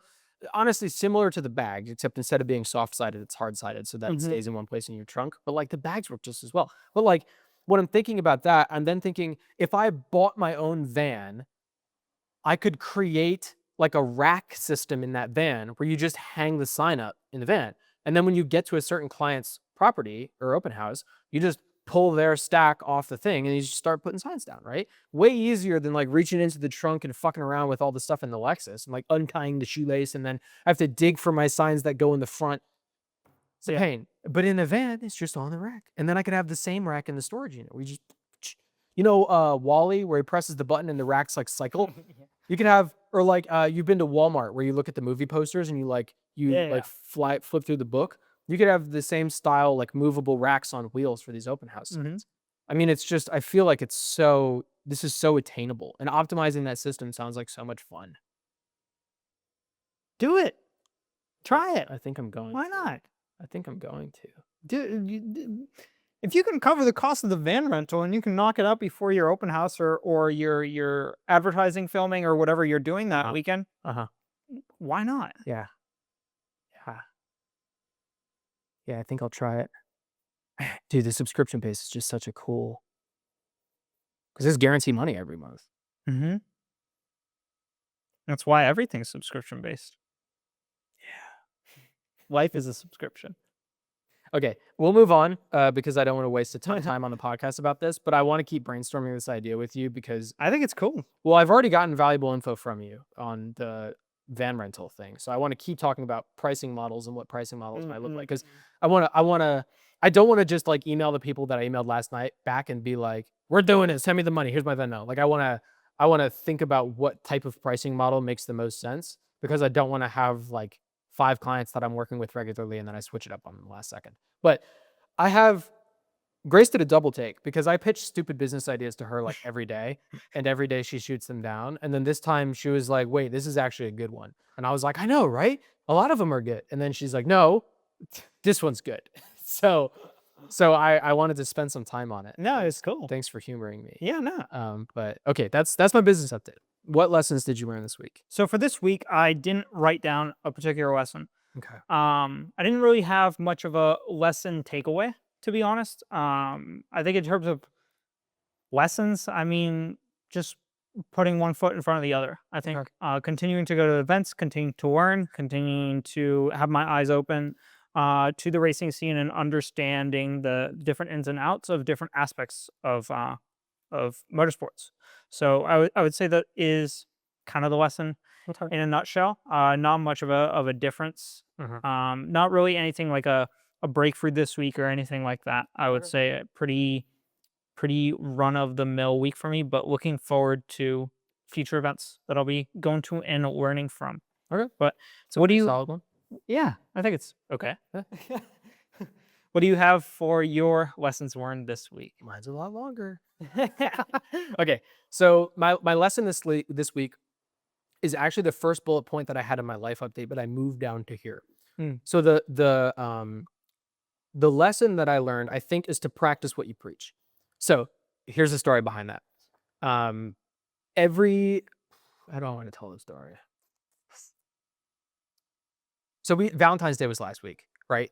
And the way that Grace and I celebrated is she got me some gifts in the morning, and then we went to dinner in Orlando at the nice Italian place that we went to, right? And I paid for dinner. And it was not a cheap dinner. And so I saw me taking the time to go to dinner with her and pay and then watch the movie that she wanted to watch later that evening as sufficient for a Valentine's Day, right? And it was, and she was happy, and we were good with it. And then the following on Monday or Tuesday, I could tell that she was upset with something, and I was like, "Hey, what's going on?" And she was like, "Nothing. I don't want to say." And I was like, "Why?" And she shared that she was a little disappointed that I didn't do anything for like a surprise for Valentine's Day or anything like that. Um, but she didn't want to tell me because she felt like it was being like not grateful, right? Mm. Um, and I was like, no, like, thank you for telling me. I understand. Um, you know, I didn't really think about it because usually Valentine's Day isn't like a big deal for me because I don't want to only express how I feel about you on Valentine's Day. I want you to feel it every day, right? And so, like, I work as hard as I work, and I pay the bills that I pay to make sure that you're comfortable. But I can also understand that making sure that you are safe and comfortable is not the same as like the extra 10% of feeling like extra affection, right? Sure. Yeah. So in future, I will do something like this. And she actually pointed out that in previous years, I had done something for her for Valentine's Day. And when I think about it, I actually did really sweet stuff for her every Valentine's Day. And I don't know why I didn't this year. It just didn't come to mind. Mm. And I think it's a function of one of those things where it's like, you get comfortable and you get complacent, and so then you slack off, right? Yeah. And that is completely in the face of the way that I preach I live my life, which is I'm not a fan of marriage. Like, everybody seems to be getting married around me. Like, all my friends, my ex-girlfriends, like, everybody's getting married, and I have no intention to. Grace's sister came over last night to practice. She tried her wedding dress on in our apartment because she didn't Oh, want okay. to, her fiance around. Um, but like, everybody's getting married, and I choose to not get married because, from my perspective, marriage is the Hormozy defines commitment as the removal of alternatives, right? And so marriage is the ultimate removal of alternatives because there's a penalty if you leave, right? But the way that I see it is that by penalizing someone for leaving a marriage, you're really boxing them in to slack off with no consequence, right? And Mm-hmm. I believe that by not, I'm not religious, right? So this is separate from Sure. religious Yeah. stuff. Yeah. If you're religious, of course I understand, right? But given that I'm not religious and Grace isn't either, then the it's actually a bigger commitment to not be married, where nothing is holding you together and there is no consequence for leaving, because then you have to work to keep that and work to maintain that. And I failed to do that this Mm. Valentine's Day. So I told her that next Valentine's Day would be better and I would, improve, and I would keep this in mind, and maybe I would do sweet things for her like throughout the year. And she was happy with that. And, I thanked her for talking to me about it. And she was, happy that she like processed it with me. And so that's how we resolved it. And then the next day, I got antsy because I don't like fucking up and I don't like waiting to solve the fuck up. So the next day I left work for like 4 hours in the middle of the day to go, and I got a bunch of stuff for her at a bunch of stores, and I wrote her a very sweet letter, and I synced a song up to the letter that I wrote. Mm. It's a Gordon Lightfoot song. Oh, cool. And I hand wrote the letter. It was like 4 pages. I hand wrote the letter about how um there's a song called Steel Rail Blues that I put on an Instagram post that I made for our we took photos on Valentine's Day, and then I put this as the song with that post, right? I had made that a day before she talked to me about this, but this is kind of the gist of the song. Well, this is an ad. We're gonna wait for the ad to go by. But it's a sweet song. It's one of the songs that sounds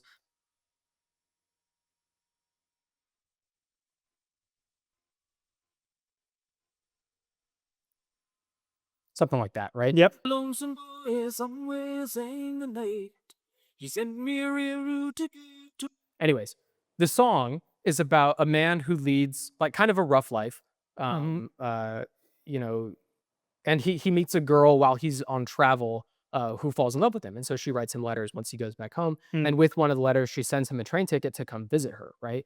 And the song is about the lifestyle that this guy leads. It's a little more rough. He grew up in like a coal town where everyone's a miner. He doesn't have a lot of friends. His car's a piece of shit, and he breaks down because he doesn't take good care of it. And the story here is that as he's leaving this rougher life, he's thinking about the train, the big steel rail that's going to carry him to the woman that Mm. he loves. And the song ends in the last verse by him the night before the train arrives to take him to see this woman. Um, he goes to the bar for one last round, and then he gambles the train ticket away, and he loses the opportunity. And so the song is about him squandering the opportunity of a better life that this woman has like put herself out for. And so I chose that song knowingly because I recognize that Grace is giving me an opportunity at a wonderful, loving relationship. I'm very grateful for it. And I gambled her ticket away by not doing what, meeting her expectations for Valentine's Day. Mm. And so I put that song on the post without telling her. And then in the letter, I explained that's why I chose the song. And then I synced it up to a different song by Gordon Lightfoot. The song is called Beautiful. It's a wonderful song. It is talking in the song about how this guy feels so fortunate to be the one calling this woman beautiful. Like he's very grateful. Oh, okay, yeah. And so I listened to that as I wrote the letter, and then I put like a link to it at the end. And so Grace was really happy with that. But the lesson that I learned from that is there's a Hormozy quote, which it's funny because Hormozy is married, but this is the principle that he has because I don't think he's religious, but I don't know. He's not. But this is the quote: if you treat your spouse like you're still dating, you'll stay married. If you treat your customers like prospects, they'll keep coming back. There's no way around it. The moment you take things like you can never lose them is the moment that you do. And so the lesson that I learned this week is to practice what you preach and to keep that in mind. So I will be doing that moving forward. But I didn't want to wait till next Valentine's Day to solve it. So I got on top of it and I solved it the next day. Fair enough. Yeah. Yeah. Very cool. Thanks.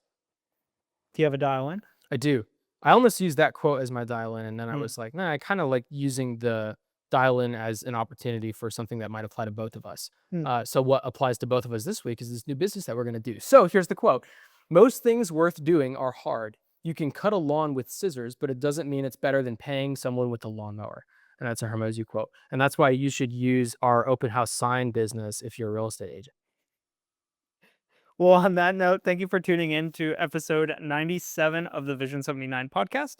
Thank you to all the listeners who've been here from the start. We're almost at 100, which is kind of crazy. Yeah. You gonna do something special for it? No. Probably not. No. Change the number of digits in front of the episode title. I gotta redo all my Got Canva 'em. templates. Yeah. Yeah, it's gonna have to be 097 now. So we'll have to go through all of it. No, I'm just kidding. But thank you for tuning in. Hope that you have a great week this week coming up, and we will see you next time.